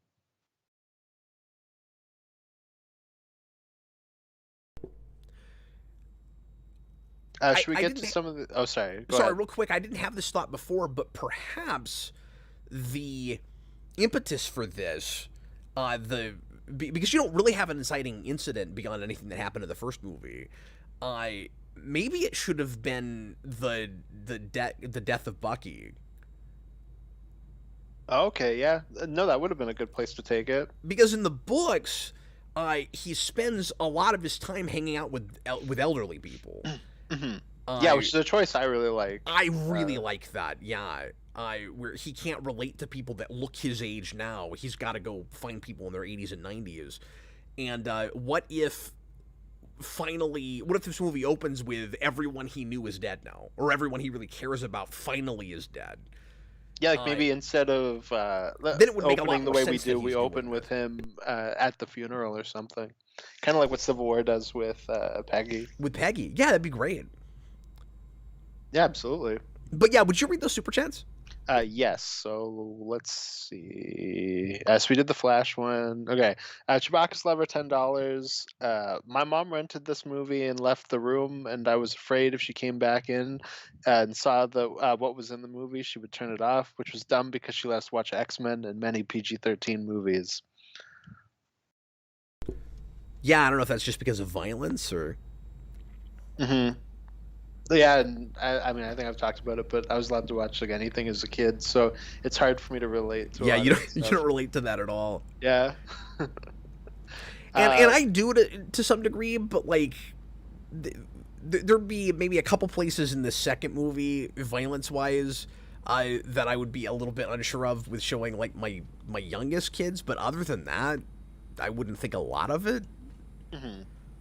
Yeah, absolutely. And I've certainly gotten more desensitized as I've gotten older. Yeah, you're at the point where you're like, new baby was born, and you're already showing them The Exorcist the next day. We've got the Watchmen. We've got Watchmen on loop. Bob the Hun, $5. For all the flaws, Giant Man and Bruce Banner's voices are exactly what I imagine when I read the Ultimates comics. I think they're really good. I do too. I have that less with Giant Man just because Nolan North is such like a recognizable voice. Yeah, So I that's kind of fair. just hear Nolan North, but I don't think he's bad. I think all the casts pretty much win me over if I have moments at the beginning. Like I said with Wasp, but I think by the end I'm won over on most of them. Yeah, it's certainly not a bad cast. Hmm. Then Dan Schneider gives $2 and he says Captain America is the bad guy from Hellboy 2, and then he clarified the same actor. Oh It's no, interesting. Captain America was in fact not the bad guy in Hellboy 2. I'm pretty sure he was. I'm pretty sure he was like Hellboy. I'm coming to destroy you. You're a monster. Well, that means that 'cause that's also the bad guy from Blade 2, so that's cool. So the idea here is that Giant Man has been using this his powers too much, the serum too much, and it's messing up his body. And so he needs to stop using it. He's being really irresponsible so that he can feel important, I guess. So this is the way that this movie is displaying his arrogance, Mhm.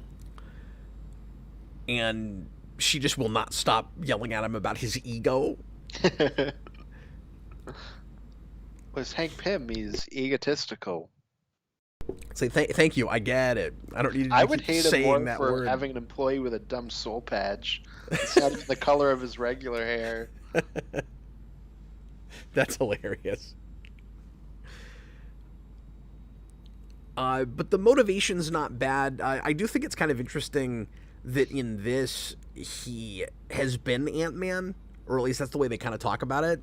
And in the Ultimates, it's the reverse, where he starts as Giant Man, and I love this angle with 2, where it's this corporate thing. I didn't remember the ice thing being this late. Anyway, Yeah, you look like a complete fool because it's the last Ultimates member introduction. in my defense, Or it's because Avengers. this is all running together, and I remember this being the opening of Ultimates. Yeah, Of the first no, you're book. good, you're So I good. couldn't remember where it was here. He's wearing the one NES accessory that the AVGN has. Yeah. Can't remember which one that's called. It's not NES, but it's not important. that's Fair not enough. that's not important right now.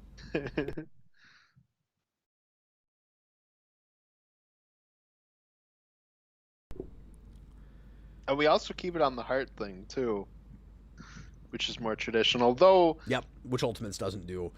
traditional Iron Man, it's like a full thing. Like it's not just that. Ultimates does bring up this idea that Tony Stark is making a lot of kind of sudden and maybe reckless decisions because he's got cancer and he's going to die sometime in the next 5 years, and then that's never brought up again. Hmm. Well, yeah, it's like he could die in like the next 2 months or 5 years or I something. kept think they waiting say. for that to come up again in the second book. It's never talked about that I noticed.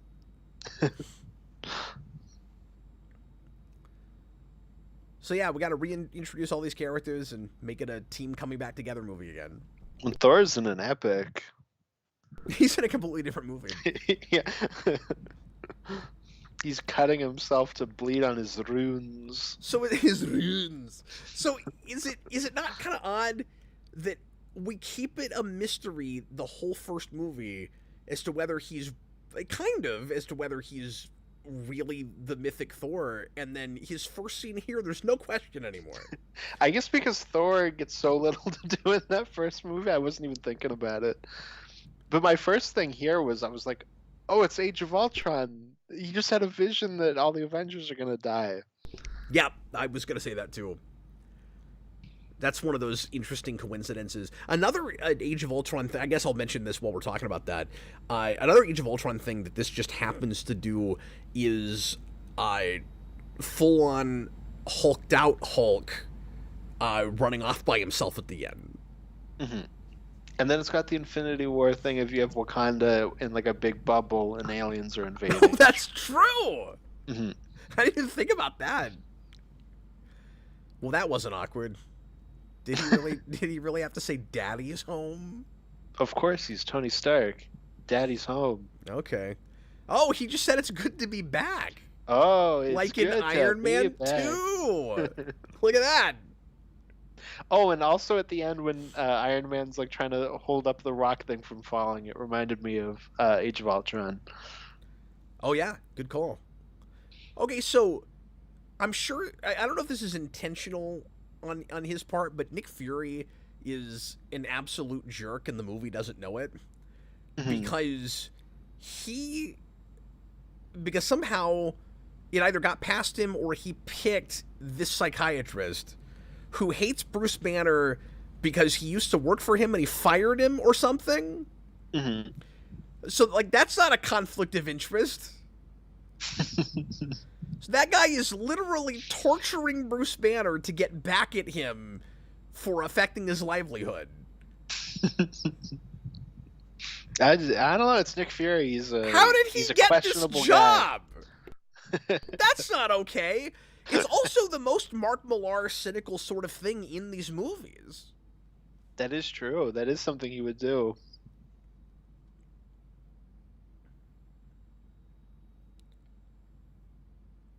Everyone that's supposedly in love just keeps getting mad at each other in this movie. Black Widow, I guess, is in love with Cap now. Yes.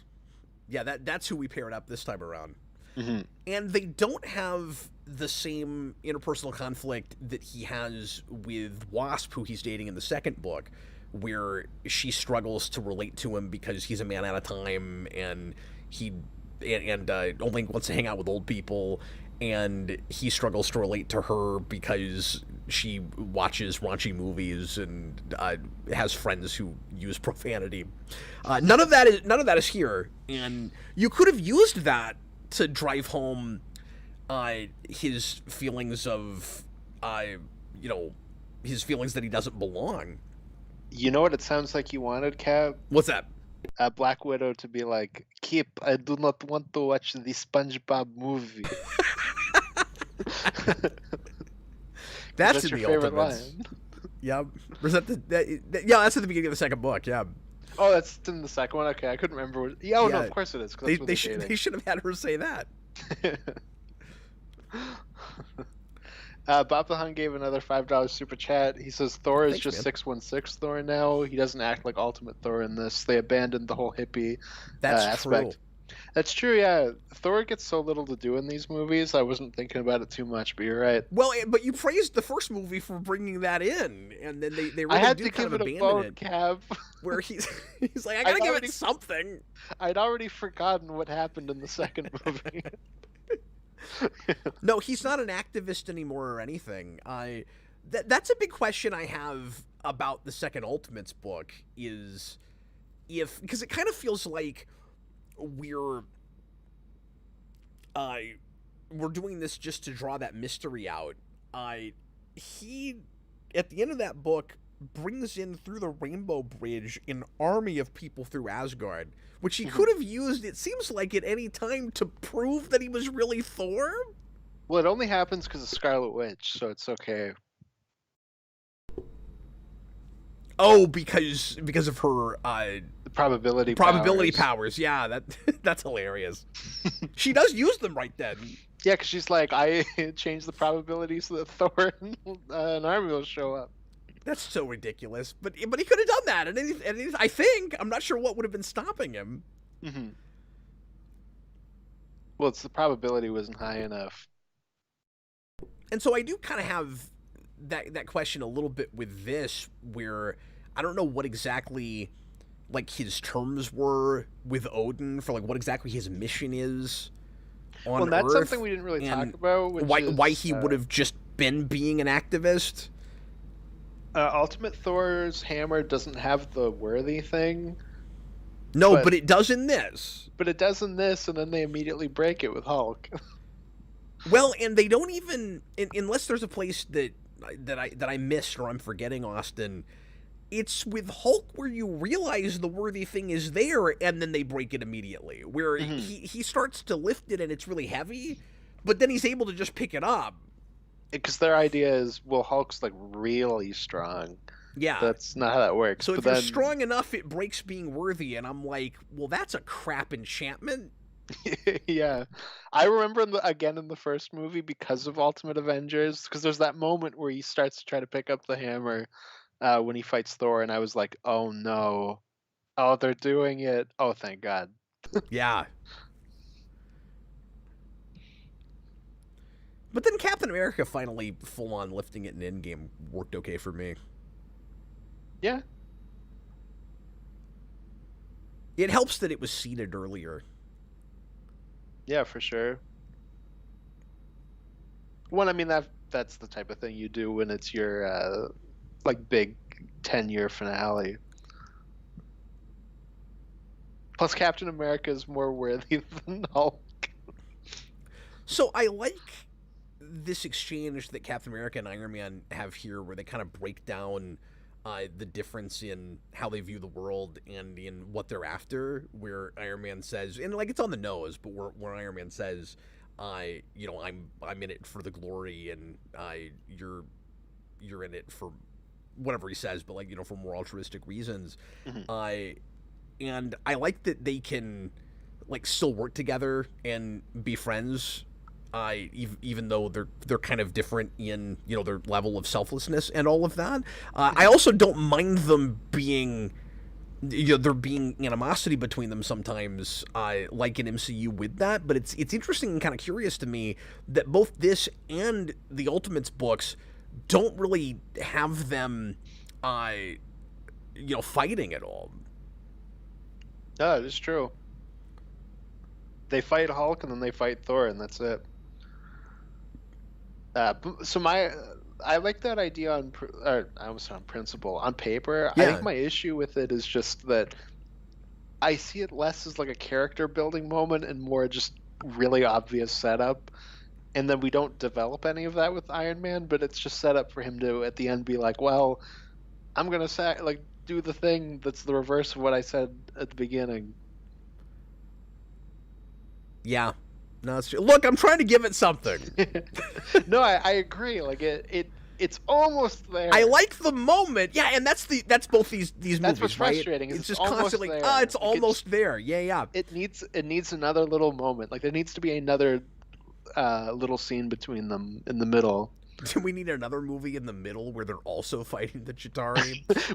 we need Ultimate Avengers 2.5. You need the Which is just Iron Chitauri. Man telling the story of what he was doing during this. You need the Kleiser trilogy. Exactly. And by the way, I'm sure that villain could have also been more interesting somehow. Mm-hmm. Like you could make that work. You have to give the aliens more of a worldview than just we're gonna invade. Like why are they working with the Nazis? What's their angle with that? Did they give them the idea, or did they? And I think that is always a bad idea, and I'm glad that Ultimates doesn't do that either. I don't think you want to deflate the horribleness of the history of the Holocaust and all of that by saying, you know, by having like some kind of supernatural or alien explanation for those atrocities, but aliens coming in and taking advantage of those philosophies, I think is an okay idea, and I just want to know why they do that and what leads them to that, and if they share principles with the Nazis or if they're just taking advantage of them. Yeah, just like any development on that. And again, Absolutely. why aliens are a secret in this world? Because they're out in the open all the time. Yeah, they just straight up invaded Wakanda, who was not a isolationist state at that point. Also, did you have the same why now question that I did with what they're doing in this movie? Like, I don't know why it Yes. took them this long to decide to do the full-on invasion. Why didn't they invade? Like, their tactics have changed. Is it just because the Avengers beat them in the first one? Where was Kleiser? He was apparently building up an invasion of Wakanda. Okay. Yeah, I'm really Yes. confused about all of that. Yeah, so you just said that he was like, all trespassers became our enemy after that. Yeah. They've not thought this through at all. No. Not at all. Yeah, the only way that works is if Wakanda, and this still would be bizarre, but Wakanda would have to be a third world country that's thought of as like small and kind of backwater and nobody really knows about, which is the way the outside world views them in the MCU. So it's not like nobody knows about Wakanda; they just don't think they matter or relevant or anything, and nobody goes there, right? Yeah. So you say that, and then they don't find vibranium until right before the aliens show up. That's the only way you can make that work. Yeah. I would think. I mean, yeah, I would think, because that's the whole reason they separate. Because otherwise, and this would be convoluted, the only other way you do it is they've had the vibranium for a while and they've started like building with it and inventing with it, but they're not like full-on isolationists, but they just haven't gotten around to sharing it with people yet or telling anybody about it. Like, they could keep that a secret and not be straight up isolationist, not like fire the king because he wants to go talk to other people.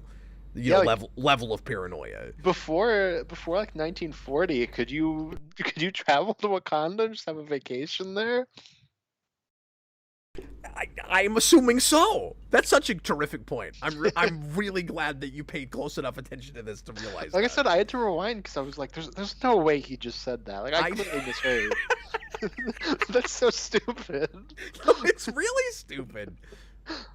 Well, that's the thing is, it's this goofy cartoon logic that I'm sure they would assume kids just wouldn't even think about.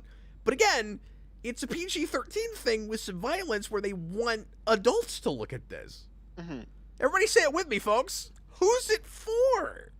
When it's such an easy rewrite, just be like, yeah, we were always isolationists because we didn't trust people with our tech. And then these aliens proved our point. Aliens proved our point when they invaded us.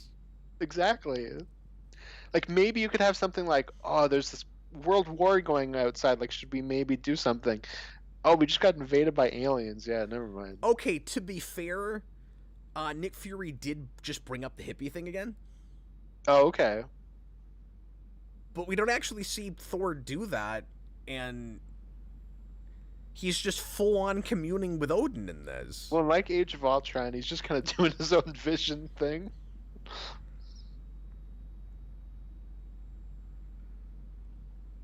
There's also a version of this movie that could have been more Thor-focused. Yeah, I mean, I feel like there's most of the Avengers movies have that. But this specifically because, and again, there's like seeds of a thing that they don't bring to the fore and they don't do anything with, but there's the beginnings of a like paralleling character arc between Thor and Black Panther, right? Where both of them have father figures or a culture that's telling them to not interfere with another culture. Like, there's something there. When they're both men who would be king, but Yeah. one of them is now kind of forced into that situation, and one, will eventually get there. feel like there kind of needs to be a conversation between them. Yeah, they don't come together and do anything about that. But it would probably just end up like that Captain America and Iron Man part where it's just like, I'm king now. Well, I'll be king later. And then they move on. Did you have the thing I did where I thought she was making a cosmic cube here? No. I was just like, oh, here's a thing. Well, but I should have been thinking like cosmic cube. Yeah, it's a cube, and she's hitting it with a bunch of energy, and then they mention that vibranium, like it interacts real hard with energy, and I'm like, oh, it's a cosmic cube, and then they never say that, and I was kind of surprised by that. Maybe that'd be the next movie. Kleiser's back, and he wants a cosmic cube.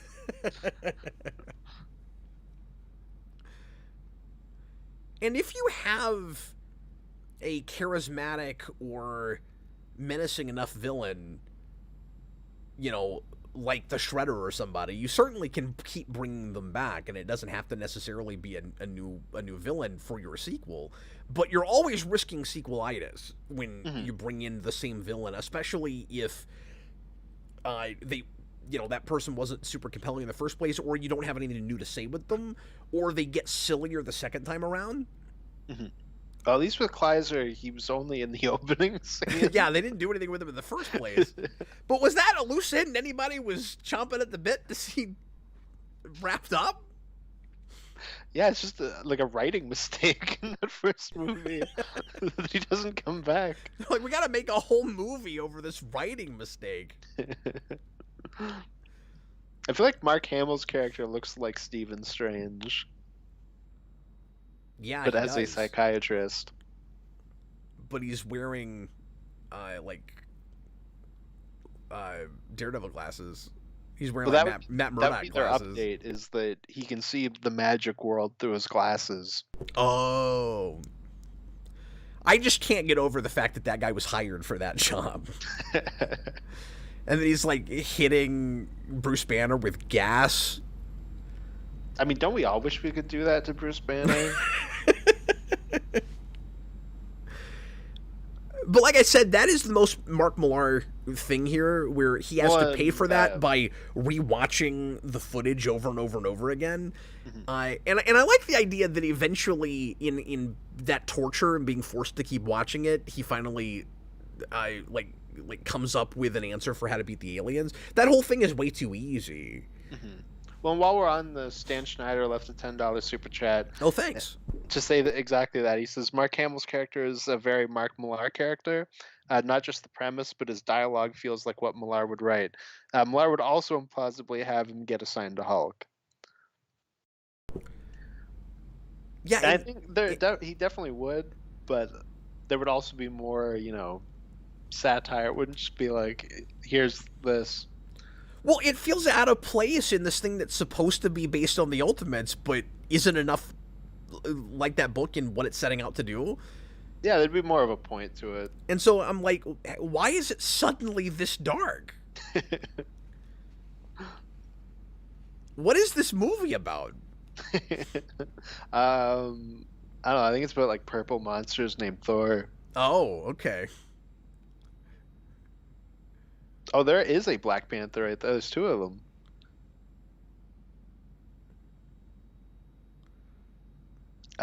Chewbacca's lover gives another $5. Sorry, it's really easy to get rid of a king. Oh, super easy, yeah. In that society? Yeah, if only they had this in the first Black Panther movie. Like, oh, Killmonger's our king, we'll leave. Yeah, it's like, because all T'Challa had to do was say we're not isolationists anymore, and the council's like, oh, we're gonna take over leadership, like the whole council. They didn't even have to appoint a new Black Panther. And T'Challa's like, come on, guys, like, one of you's even old enough to remember the days before that. before we were even isolationists. Come on, man. Remember when we had like Subway and stuff? Like, that was cool. Meanwhile, Killmonger's able to start arming the world.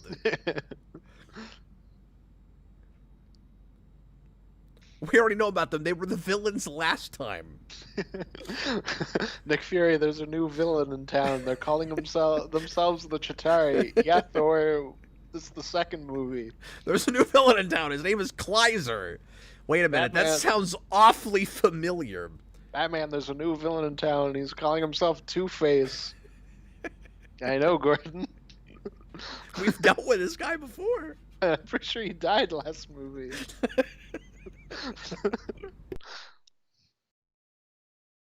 Chewbacca's loving us $5. He says the creepy scientist torturing Hulk is part of what made it feel dark and adult as a kid. Just Hulk being in jail like he's a bad guy was upsetting. Yeah, well, and it's based on material where he kind of halfway sort of was a bad guy. Mm-hmm. Well, I say that's the halfway. thing. I mean, like, he turns into Hulk on purpose in Ultimates for super selfish reasons, and knows that he'll kill people, and then kills 800 people. Yeah. Like, Matt And Murdock obviously, does a you know- really good job defending him in the second book, but there's not really an argument. And I like that the book knows it, because he gets the death penalty very quickly. Yeah. And then Hulk survives it, but Banner doesn't, which is fascinating. Mm-hmm. That's great. But yeah, and obviously, we all come to these things, with different perspectives. But I do like that is a traditional Hulk thing in the comics. Like, when you go back to the Stan Lee run, like, he's out of that team by issue 4, and he's the main villain of the next. No, by issue 3, and I want to say he's the main villain of either 4 or 5. Well, again, I get why that would make it with this feel like it's not for kids, but again, it kind of stands out too much. Mm-hmm. No, that's true Because too much of the rest of it feels routine. Yeah, it's too Saturday morning plot. Iron Man's getting real beat up in this movie. He is. He's getting jacked. And when it isn't that, it feels like we're kind of paying lip service to some ideas that could have been fleshed out. When it's really just we want to bring in the War Machine armor.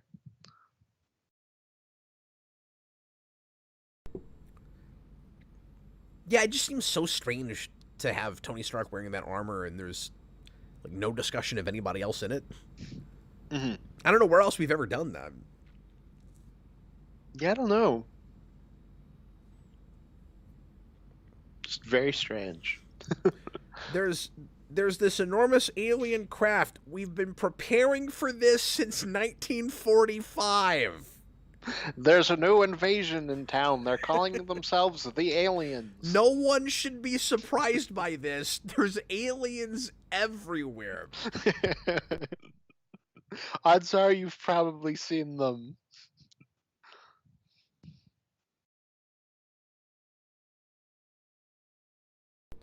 When they study the Holocaust in school right now, the first thing they see is a giant alien. You go to Walmart and you see an alien. Just everywhere. Like, how many other countries did they invade? Okay, so I gotta ask you a question. Mm-hmm. Yeah, you and I were talking the other day off camera, and I was talking about how it's kind of weird that Hawkeye has an earring in the first Ultimates book, where that it's really dated. Why does Jarvis have earrings? Do you see that? Jarvis in this has earrings. He does. And it looks like an animation mistake, because in the very next scene, Black Widow has the same earrings. Or no, it's not Black Widow, it's Betty. Betty has the same earrings. And I'm like, they accidentally gave him Betty Ross's earrings.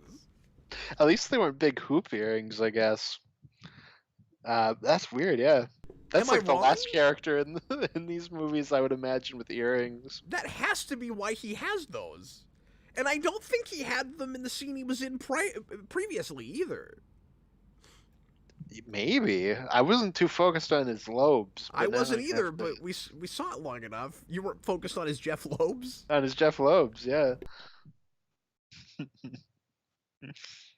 Okay, so what do you think of this plot point? The whole gamma weakening vibranium bit. I mean, it's very easy.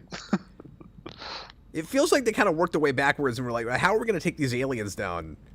I don't know. Let's say gamma radiation weakens the aliens. Why don't you call Thor? He killed them all last movie. He ain't got no gamma. Well, that's the thing is, they've beaten these aliens in the last movie we saw them in, so I'm not watching this going like, oh man, they're so all-powerful, how would we ever beat them? There has to be some kind of a weakness. Effective. I'm sorry, what? I said Hulk wasn't even the most effective with them. It was Thor. Well, that's true. He was the Deus Ex Machina that came in. Mm-hmm.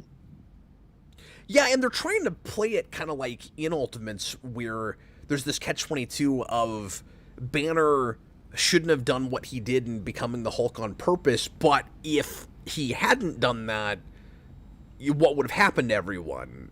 You know, like Hulk was crucial in saving the world, but you're right, he's more crucial in Ultimate than he is in this. Mm-hmm.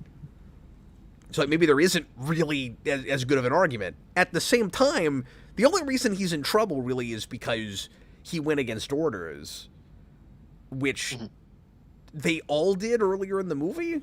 Like, nobody, again, Hulk didn't get anybody killed. Like, he threw the Avengers around, but they can take it. Yeah.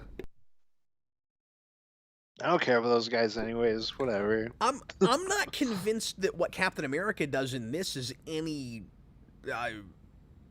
better or worse than what Bruce Banner did last movie. I mean, like, mucking around with science like that is probably not a super smart idea, but it was kind of more just that he was breaking orders, not doing what he was told. And in this, Captain America's being all, again, reckless and accidentally gets Kleiser on board their craft. So, like, that was a big mistake. Mm-hmm. And his arc is he's reckless because he is afraid to have a personal life, and then, and I still, like, I don't fully understand why that translates to he's just not being very responsible. I can see it translating to he's not taking care of himself, but it'd just be super irresponsible because of how he wants to spend his time, or how he's avoiding not having a personal life. That's weird. And then I guess his arc is, but we saved the world, so now I magically more appreciate, like, where I am in time, and so I'll, try to make it work with Black Widow, even though they're already dating at the beginning. It's pretty muddled, is it not? Yeah, yeah. I mean, it's a better arc than Iron Man, I guess. I wouldn't kill myself in a fight. I guess I'll die. Yeah. No, my name is Captain Logan, and this is my analysis. Why didn't you write these movies, Cap? You were almost one of the actors. You could have rewritten the script. Yeah, I'm sure that's what would have happened. And then we wait until now for the reveal that Wakanda has all the vibranium. Mm-hmm. It's just a little curious that it takes this long. Because before, and keep in mind, like, there probably were plenty of people that might have watched this that didn't know anything about Black Panther and that background, so this would maybe be a reveal for those people. But earlier, keep in mind that he kept talking about it as, like, they were after, the heart of Wakanda, and we didn't know what it was yet, and now it's vibranium. Well, I think the issue is that just shouldn't be that surprising. We have to explain it. It's that we kept it a mystery so that we could treat it like a twist. Yeah, that's what I'm saying. It's not much of a twist. Yeah, because I feel like we should be talking about it by the time Iron Man flies in and he's like, you guys have spears. Like, that can't hurt me. Oh, your spear, like, completely ripped up my armor. What's up with that? Like, clearly there's something going on with that. You know what I mean? Like, and they already know what vibranium is, so they should detect it pretty readily. Yeah. Cap's shield is partly made of it. So Mark Millar actually goes into this in Ultimates a little bit, but these movies don't, with, like, why Kleiser has chosen to continue being a Nazi. I have no idea why he does that in this. Mm-hmm. Yeah, I have no idea. Like, why is he still wearing that uniform? Like, I have no idea. Well, Cap, it's because they made one model. They're not gonna make another one. Oh, You know how hard that would be? no, it does sound difficult. Dan Mhm. Schneider put in a $5 super chat. Thanks, man. I appreciate all the support tonight, guys. Fun fact, in the comic, the Chitauri were supposed to be the Skrulls, but Bill Jemas made Mark Millar change it because he thought Skrulls sounded dumb. I have heard that. Mm-hmm. Yeah, no, that is true. And Well, so I the wanna whole say history of that with the Chitauri movies is gets... in another language for like shapeshifter or something like that. Oh, really? I want to say there's something like that. The whole history of that now with the movies is so bizarre. Where it's like... really bizarre. It's Chitauri when it was supposed to be Skrulls, and then they didn't have the rights to the Skrulls yet with Avengers, so they made it the Chitauri who were supposed to be Skrulls, but then they don't even make them shapeshifters in Avengers. They're just aliens. Mm-hmm. Yeah, exactly. And then when we finally get to the Skrulls, it's hard not to think it would have been a lot more fun and interesting if those had been the villains in Avengers. Mm-hmm. Well, it's also funny too because the Ninja Turtle aliens in the first Guardians are also just there because he put in a different alien race that they found out they didn't have the rights to. Yeah, that's right. So apparently that's just an issue they have. It just keeps happening. And then when we finally do a big quote-unquote war with the Skrulls being shapeshifters, it's a terrible, boring, cheap-looking Disney Plus show that nobody watched or liked if they did watch. Mm-hmm. Yeah, nobody liked that. So this whole debacle finally led to that. But now that you say that, having Skrulls as the army and that would have maybe been interesting when you have Loki leading them. Plus, we have another shapeshifter. Says I thought Avengers 1... I'm sorry, what were you saying? I said having the Skrulls be the army might have been interesting just in the extent that you have Loki as their leader, who is also a shapeshifter. That was a terrible exchange. Yes. Where Kleiser goes... I mean, his line's fine, where he's like, it's a good villain one-liner. Now you die for the last time. Captain America's response is, my words exactly? Shouldn't it be thoughts? My words. These are my words exactly. Like, and if you think they're not exact, then how dare you? What does that even mean? And why is Betty Ross a Ghostbuster? Yeah, that was my thought too. She's a real Ghostbuster. I was gonna say the animation even looks a little bit like that. She kind of looks like Janine. Yeah. As a Ghostbuster. I mean, hey, Bustin makes her feel good. Who becomes a Ghostbuster in the comics. Which is fun. Plushie DX, I thought Avengers 1 didn't use Skrulls because they wanted to save them for something bigger. My understanding was that was part of the Fantastic Four package. It is part of the Fantastic Four package, which is why they use them later. But I also don't think they would have used the Skrulls in that. No, maybe not.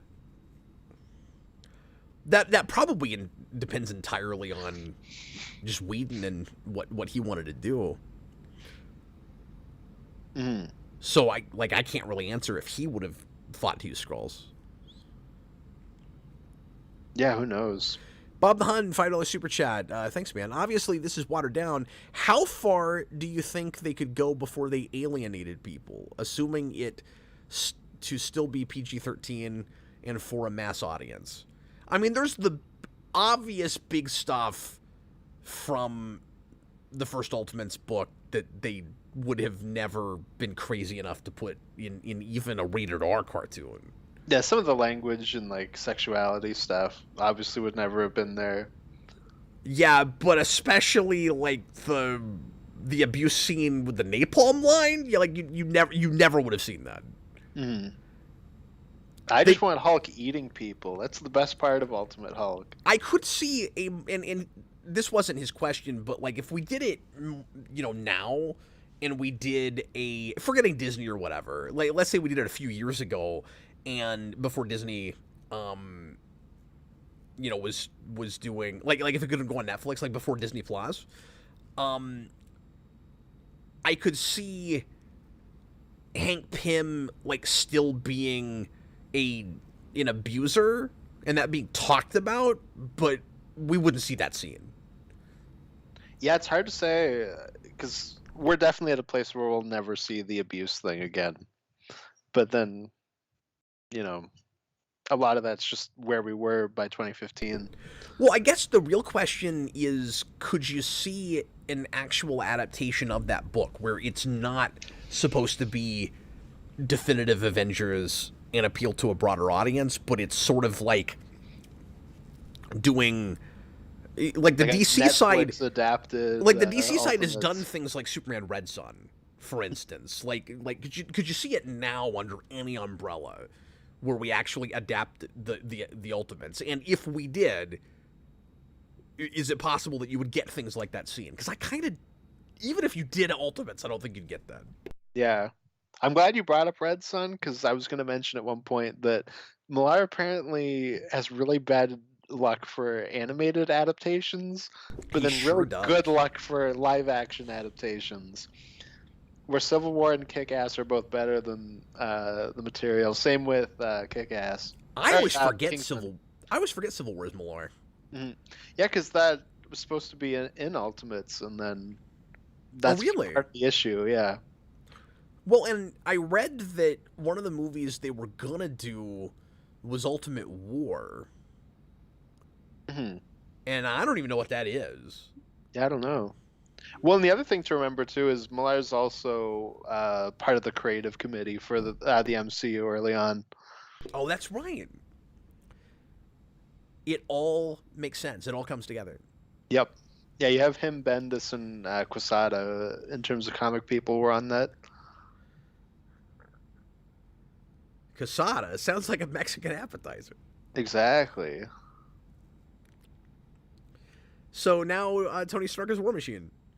Yep. He's got a big gun. That's his character. Wait, how does that?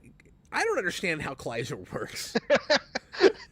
I was thinking that too. That was like, I'm assuming you've never played these, but the Cybertron Transformers games they put out, like 10 years ago No, I've now. never played that, but I wanted to. It looked fun. But that was like a thing where like when you pick up a gun, it like just your arm transforms into it. Like it's not like you pick up a gun.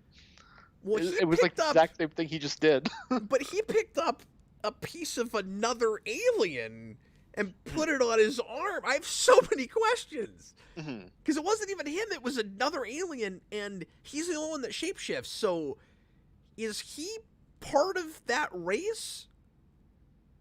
Like, well, yeah, he they is. keep 'Cause they talking about say him at like one he point- is Chitauri.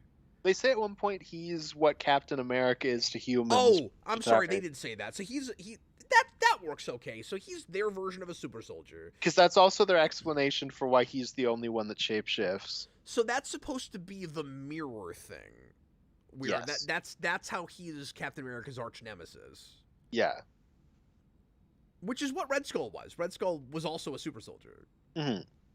Yeah, exactly. Bob the Hun, $5 super chat again. I was thinking more of Rapey Hulk. Doesn't he try to rape Kleiser at some point? Or am I remembering that wrong? Millar does a really scary Hulk. He doesn't try to rape Kleiser. He eats him at the end. Yeah, he eats him. Which is awesome.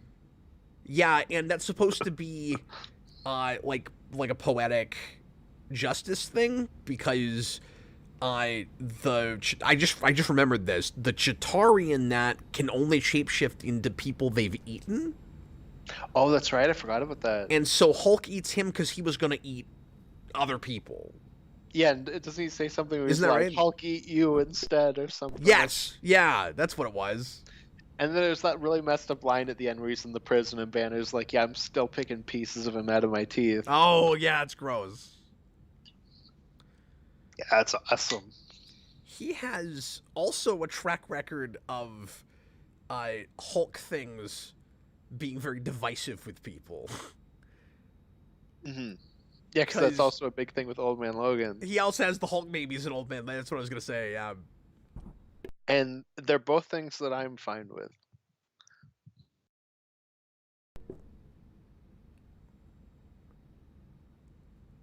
it's one of those things where they just make me uncomfortable. Like within the narrative, I think it works. I just don't like it. Because a lot of people don't like it more, and I get it more so with Old Man Logan. Yeah. The thing that I like about that is I like that it just straight up becomes a grindhouse thing, and it's just hitting a certain thing that I like. Where I'm like, oh, that's cool. He was allowed to go that far.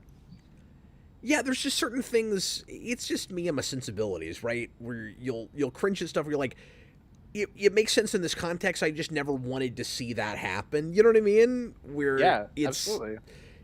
It's very primal. It's like I never wanted to hear Hulk say the word horny. No, I specifically want to hear Ruffalo Hulk say that. I'm surprised he hasn't at this point. But I really appreciate the angle in that of, now we're just talking about that book again, of Hulk not just being Bruce Banner's like dark side, like the culmination of his rage, but also his like sexual frustration. Mm-hmm. Yeah, it's just like all the negative parts of Bruce Banner. And his insecurities come to life, and that book is all about insecurities and people like craving and taking power in order to get over their insecurities. Mm-hmm. So that's the way that relates to Hank Pym and what he does to Janet. Mm-hmm. You know, neither of them wants to feel small, and so they do what they literally. So they do what they do because someone has made them feel small. Mm-hmm. Yeah, and both of them get it with Captain America. Captain America in this has had his mask ripped up in a real similar way to how it happens in Ultimates, where like his hair is out on the same side. That's classic, like early 2000s damaged superhero costume. If Raimi were making Captain America, you would have that. This scene is just going on forever.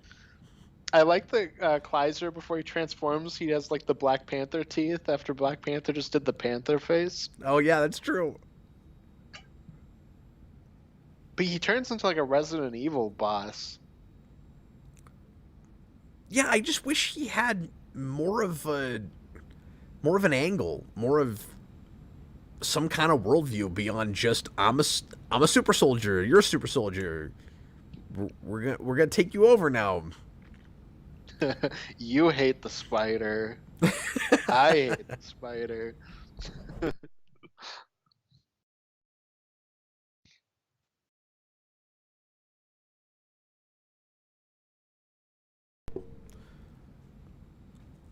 One thing I appreciate about the end of this is we actually do a number of kind of fake out deaths or making you wonder if certain characters aren't going to make it. And I really don't like the like lightning resuscitation thing with Iron Man because it just seems too easy. It's like, oh, okay, so Thor can bring anybody back from the dead now then, okay. But I think it's just supposed to be because he's got the heart thing, so like it gives out and then Thor recharges it. Okay, but how would Thor know about it? Because he's a good guy, Cap. Does he just try that with anybody and he just gets lucky that way? Because I would think that it would potentially work with anybody if the problem was heart related, because it's the same thing as a defibrillator. Yeah, a defibrillator. See, that's why doing these things live is sometimes not the best, you know. Because I could have edited that, but but anyway. Isn't this one of your favorite parts where he makes Baby Pym run the bomb into the heart of, or into the brain of Ego here? Does anybody have tape? Tony, if anyone were to have tape, it's you. It's also a really similar landscape, isn't it? That's why I was thinking about it. He was carrying a little guy who used the weapons. Kind of looks like he's inside a brain right now, yeah. Except he just brought Ant-Man here to get shot while he does it. But what I was going to say... What an a-hole. What I was going to say is, I like that at least somebody dies. If you're going to have that many death fake-outs, that they have the guts to kill off somebody. And of course it's got to be Hank Pym, because they know Who that anybody that cares? came to these having read the Ultimates, like knows the the background with that character where he gets thrown under the bus real hard, and so he's the most expendable character just because of that back matter. Even though he's not the abuser in this, he's just arrogant. Mm-hmm. Yeah, well, we had the important moments that we know that it means a lot. He argued with his girlfriend.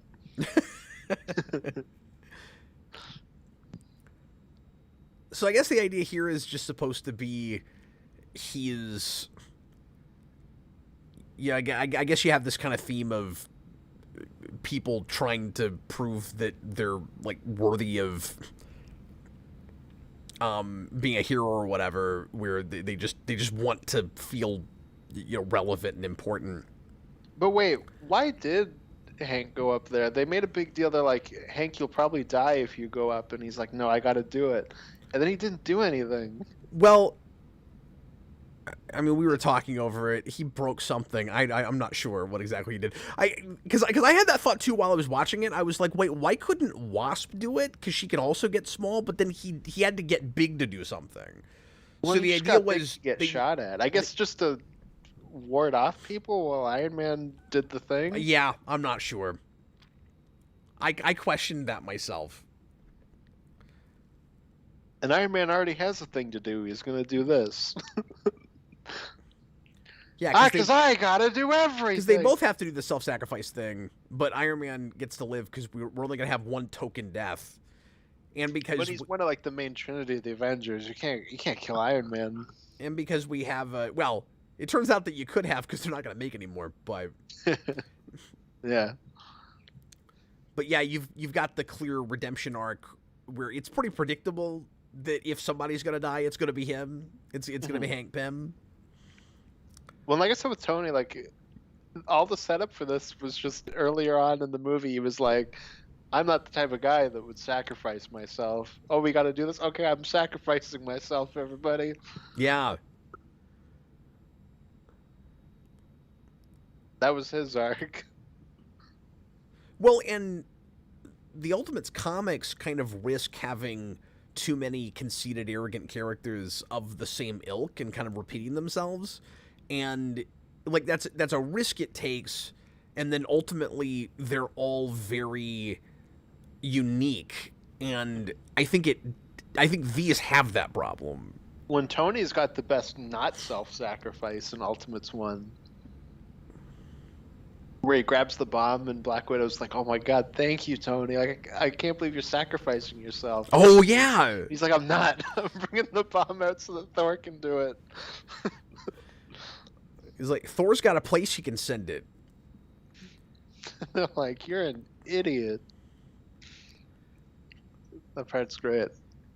With Thor's obsession with the environment, I thought it was a little weird. Even though he had an explanation of like, there's this wasteland I can send it to, I was like, I'm not sure if hippie Thor would do that, but At some point, you gotta kill something.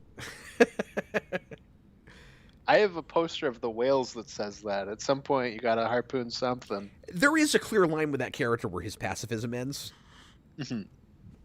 And that's, yeah, because I mean, he also comes from like a warrior talked race. about with great detail. Yeah, exactly.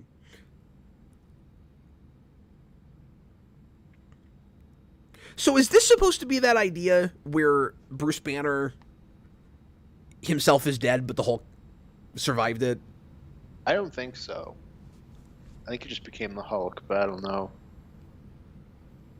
Okay, because I thought the idea was supposed to be that the evil psychiatrist guy actually killed him with the gas.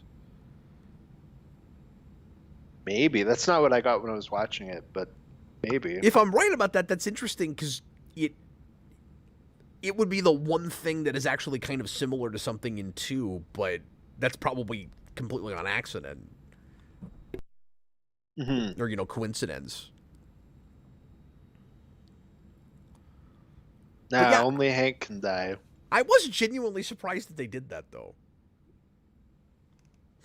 That they did what? That they killed... That they actually killed him. Yeah. And I mean, like I said, it's predictable that it would be him. Hmm. That's why they didn't make 3. They were like, oh, now we can't adapt the Valkyrie stuff. And then this ending is kind of lame, I think. Yes. I mean, you don't have to say the ending, Cap. You can just say these We're movies. like, oh, okay. Like, that's the resolution for Captain America's character arc. Hmm. Is I guess I learned my lesson. I'm just gonna move forward now and have that personal life. I don't really know why. Because again, he was already dating her earlier. Well, in Thor's arc, I guess, Like, is it because of that mistake he made earlier? Where I don't know. It's just the whole recklessness thing does not add up to me. Mhm. Yeah, it's all very muddled. Thor's arc is he was a hippie and now he's drinking beer with Nick Fury. Yeah, yeah. I was gonna say that it's a weird last line. This art's also weird because we did Ultimates last time, and this time it's like, I don't know, put whatever art. There's Extremis for Iron Man. Who drew this? Is this all actually from comics? Just random stuff? Yeah, like some of it's from Ultimates and then some of it isn't. No, some of this I am recognizing now as I'm looking at it. Oh yeah, and then, There's like, just traditional Thor. let's go back to 60s Thor, okay. Same And then design. that's like 90s or early 2000s Hulk. Yeah, I want to say that's like 2000s Hulk. Okay, and then somebody probably had to draw Kleiser for that because who? Oh, and then there's Black Panther with the cape. It's like Christopher Priest Black Panther. You jerks! Why didn't you give him a cape then? It would look so cool. They should have done that. That's a lot of storyboard artists. They had more than in the first movie. Mm-hmm. And I actually recognized a name in the storyboard artist with the first movie because they had Francesco. Is it Francavilla or is it? I can't remember. I can't remember, yeah. But you did tell me about it. Yeah, it's a guy who drew for Scott Snyder in Detective before he got Batman. So before Scott Snyder was a big name. Mm-hmm.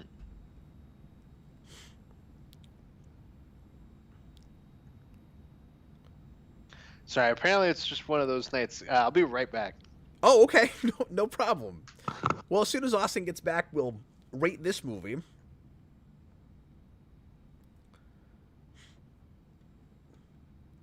And then we'll be all finished with these. Thanks a lot for sticking with us. If you watched live, this went a little bit later than I anticipated because we talked a little bit too much in between movies.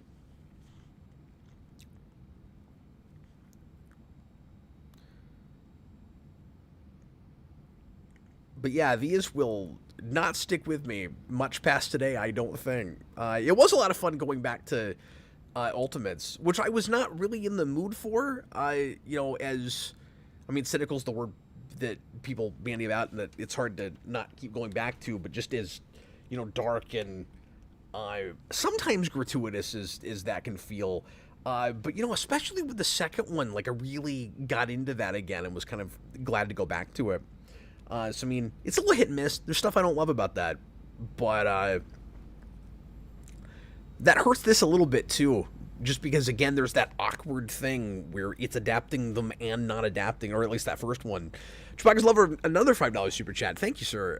Do you think the third film would have been better with them fighting the foreign supervillains that attacked New York from Ultimates 2 as planned? It would have at least been something different. The big thing I wonder is if they would adapt it to the point where they would bring in Loki. Because if it was Loki creating that team, I'm trying to remember what they were called, because I just read that today. It's on the tip of my tongue. But anyway, if it was Loki, then you could have Thor more at the forefront. Like I was saying, I would have liked to have seen earlier, and make him maybe the main character or one of the main characters of the piece. So yeah, there definitely would be potential there. but I also would be concerned that it would just be kind of as watered down as these were. Sorry about that. No, I that's drank okay. No way problem. too much water during those 2 movies. Yeah, no, I was having the same thing earlier. The Liberators, that's what they were called. Yeah. Yeah, the villains of 2. Yeah, the Liberators. I think, yeah, he was asking if we thought that the third movie would be better because they would have adapted that. I think that's maybe easier material to do fun things with without actually doing the like thematic and political stuff of that book, maybe. When you'd probably just call them what they are, right? Like, they'd just be the masters of evil. Yeah, probably so. Well, and like I said a second ago before you got back, my hope would be that it wouldn't just be the Liberators, but that it would be Loki behind it, like we did in that book. Absolutely. And then it doesn't necessarily have to be, about as much, like politically or philosophically. Yeah, like you'd cut all the Captain Britain stuff and all that. Could still be fun. Yeah, and just all the kind of terrorist stuff. Mm-hmm. Yeah, depending on how they did it, I guess it could maybe be better. On the other hand, the Loki thing wouldn't be a surprise like it is in the book because we already know that he's definitely the real Thor. Mm-hmm.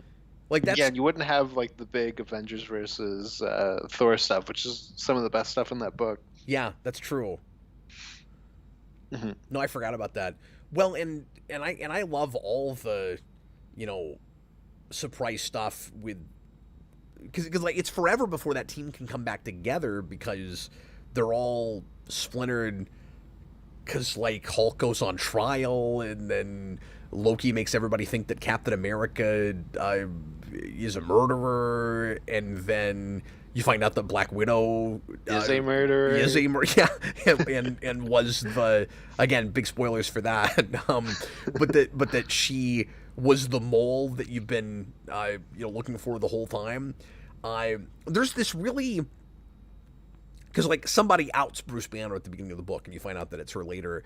And there's this really kind of gimmicky bit at the end of one of the issues where there's somebody with just, like, a black-clad hand off the side, like, talking to, I can't remember who, but it's like, oh, this is the...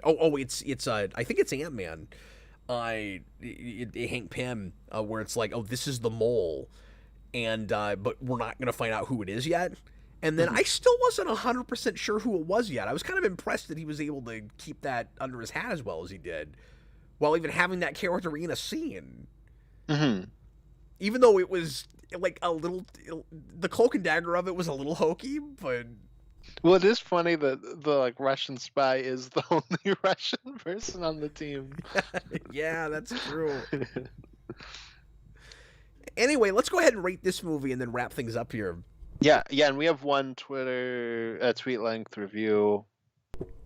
Oh, I forgot to even put a message out for that. I did like an hour before we started. Oh, thank you, man. I'm getting back into the swing of things. I completely forgot about it. I'll try to remember to do it next time. Yeah, no, it's all good. But I really appreciate you, man. Thanks. You should have said something. I would have posted on Patreon and everywhere. Well, because I realized so late, and then I was like, sure. Yeah. Well, feel free to go ahead and read that then. And again, apologies to the patrons for not putting my feelers out with that. I don't know how much response we would have even gotten for these movies. Yeah, I feel like when we do the animated ones, there's a lot less. Next time we'll get more. We'll get more next time, yeah. So Chewbacca's Lover says, I still like it. I don't think it's that bad. I felt sorry for Hulk, and Giant Man being a jerk seemed edgy. The violence in the second film seemed really edgy. It felt like the edginess and adultness of the Singer X-Men films, but combined with animation, which felt really cool. It was like a combination of the PG-13 live-action films I liked and cartoons, which seemed really fresh and novel.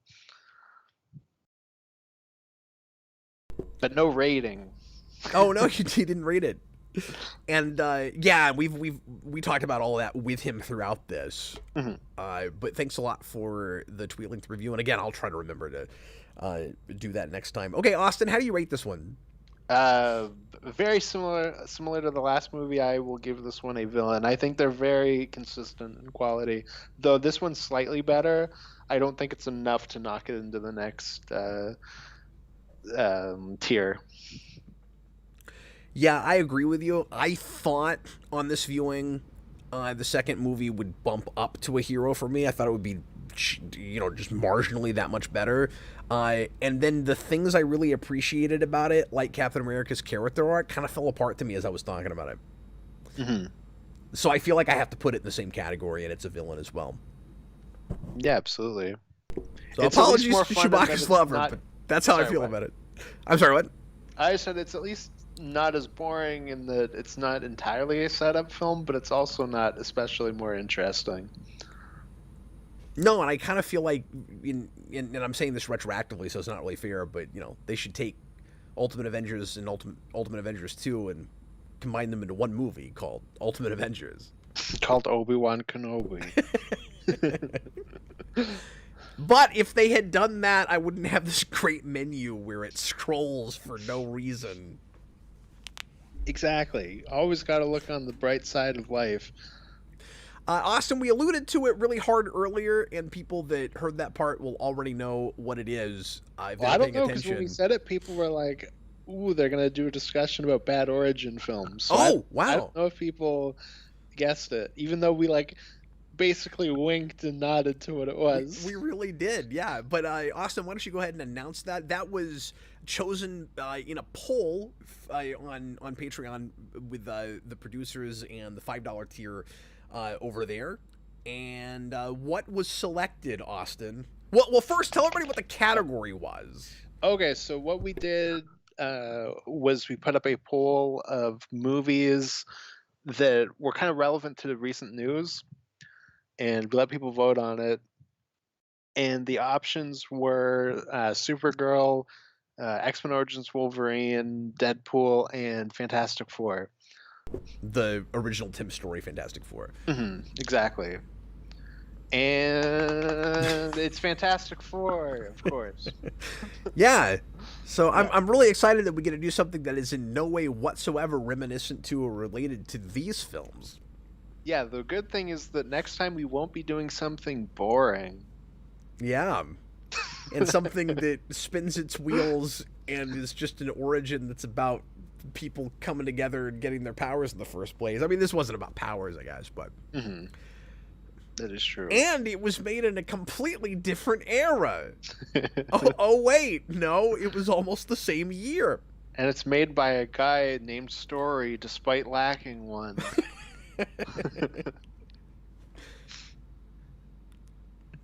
If I didn't Why say did that we in the put that rewind, on I the should have. I poll? mean, it's right there. Yes, we'll do that next. Yep, we got to knock them out. We got to go back to everything, folks. We are attempting to create a series of commentaries for every superhero movie ever made. So stuff that and new commentaries. So stuff we've done before, we're doing one more time. I want to say thanks to all of our patrons once again, and one of the perks that you get at the $10 tier and above is you get your name read at the end of every Rewind stream, including this one. So I want to say thanks to Jeff Niederhofer, Jesse Surtees, Chewbacca's Lover once again, Dr. Hello, Goofster123, Hot Soup, Joe Turner, Jajira, John Matthew McLean, Matt Bat68, Michael Martin, Stone Gasman, Super Billy, Thomas Edgehill, Tim Drake, Adam March, Damon Begay, Jacob Schneider, John Sandoval, Jonathan Campbell, Kareem Roberts, Matthew Brody, Michael Austin Gulick, This Guy, The Day Ghost, Unknown Passenger, and Wendell Jones. Oh, and Caleb. Caleb is back. Yay! Anyway, thanks, guys. Really appreciate it. Get a last name, Caleb. We'll be back. And I also want to say thanks once again for all of the support tonight. You guys were awesome. And thanks for chatting with us, whether you left super chats or you just talked to us in the regular comments. We will be back again in 2 weeks for Fantastic Four. And next Friday night, outside of Rewind, we're going to do a blind commentary mini marathon on Madam Web episodes from the 90s Spider-Man animated series. So look forward to that. Our tradition alive. And I am reviewing Madam Web, the new movie, this weekend with Connor on Sunday. So lots of stuff coming this week. At some point, we'll get a good superhero movie. I don't know. Hope so. I think that's going to make Fantastic Four next Friday look, or in a couple Fridays, look really good, Austin. Probably. At least Madam Web is one of the greatest press tours I've ever seen. Oh, really? Oh, yeah, because that main actress is like so like this movie sucks, so we all know it. She's right? turned on it hard.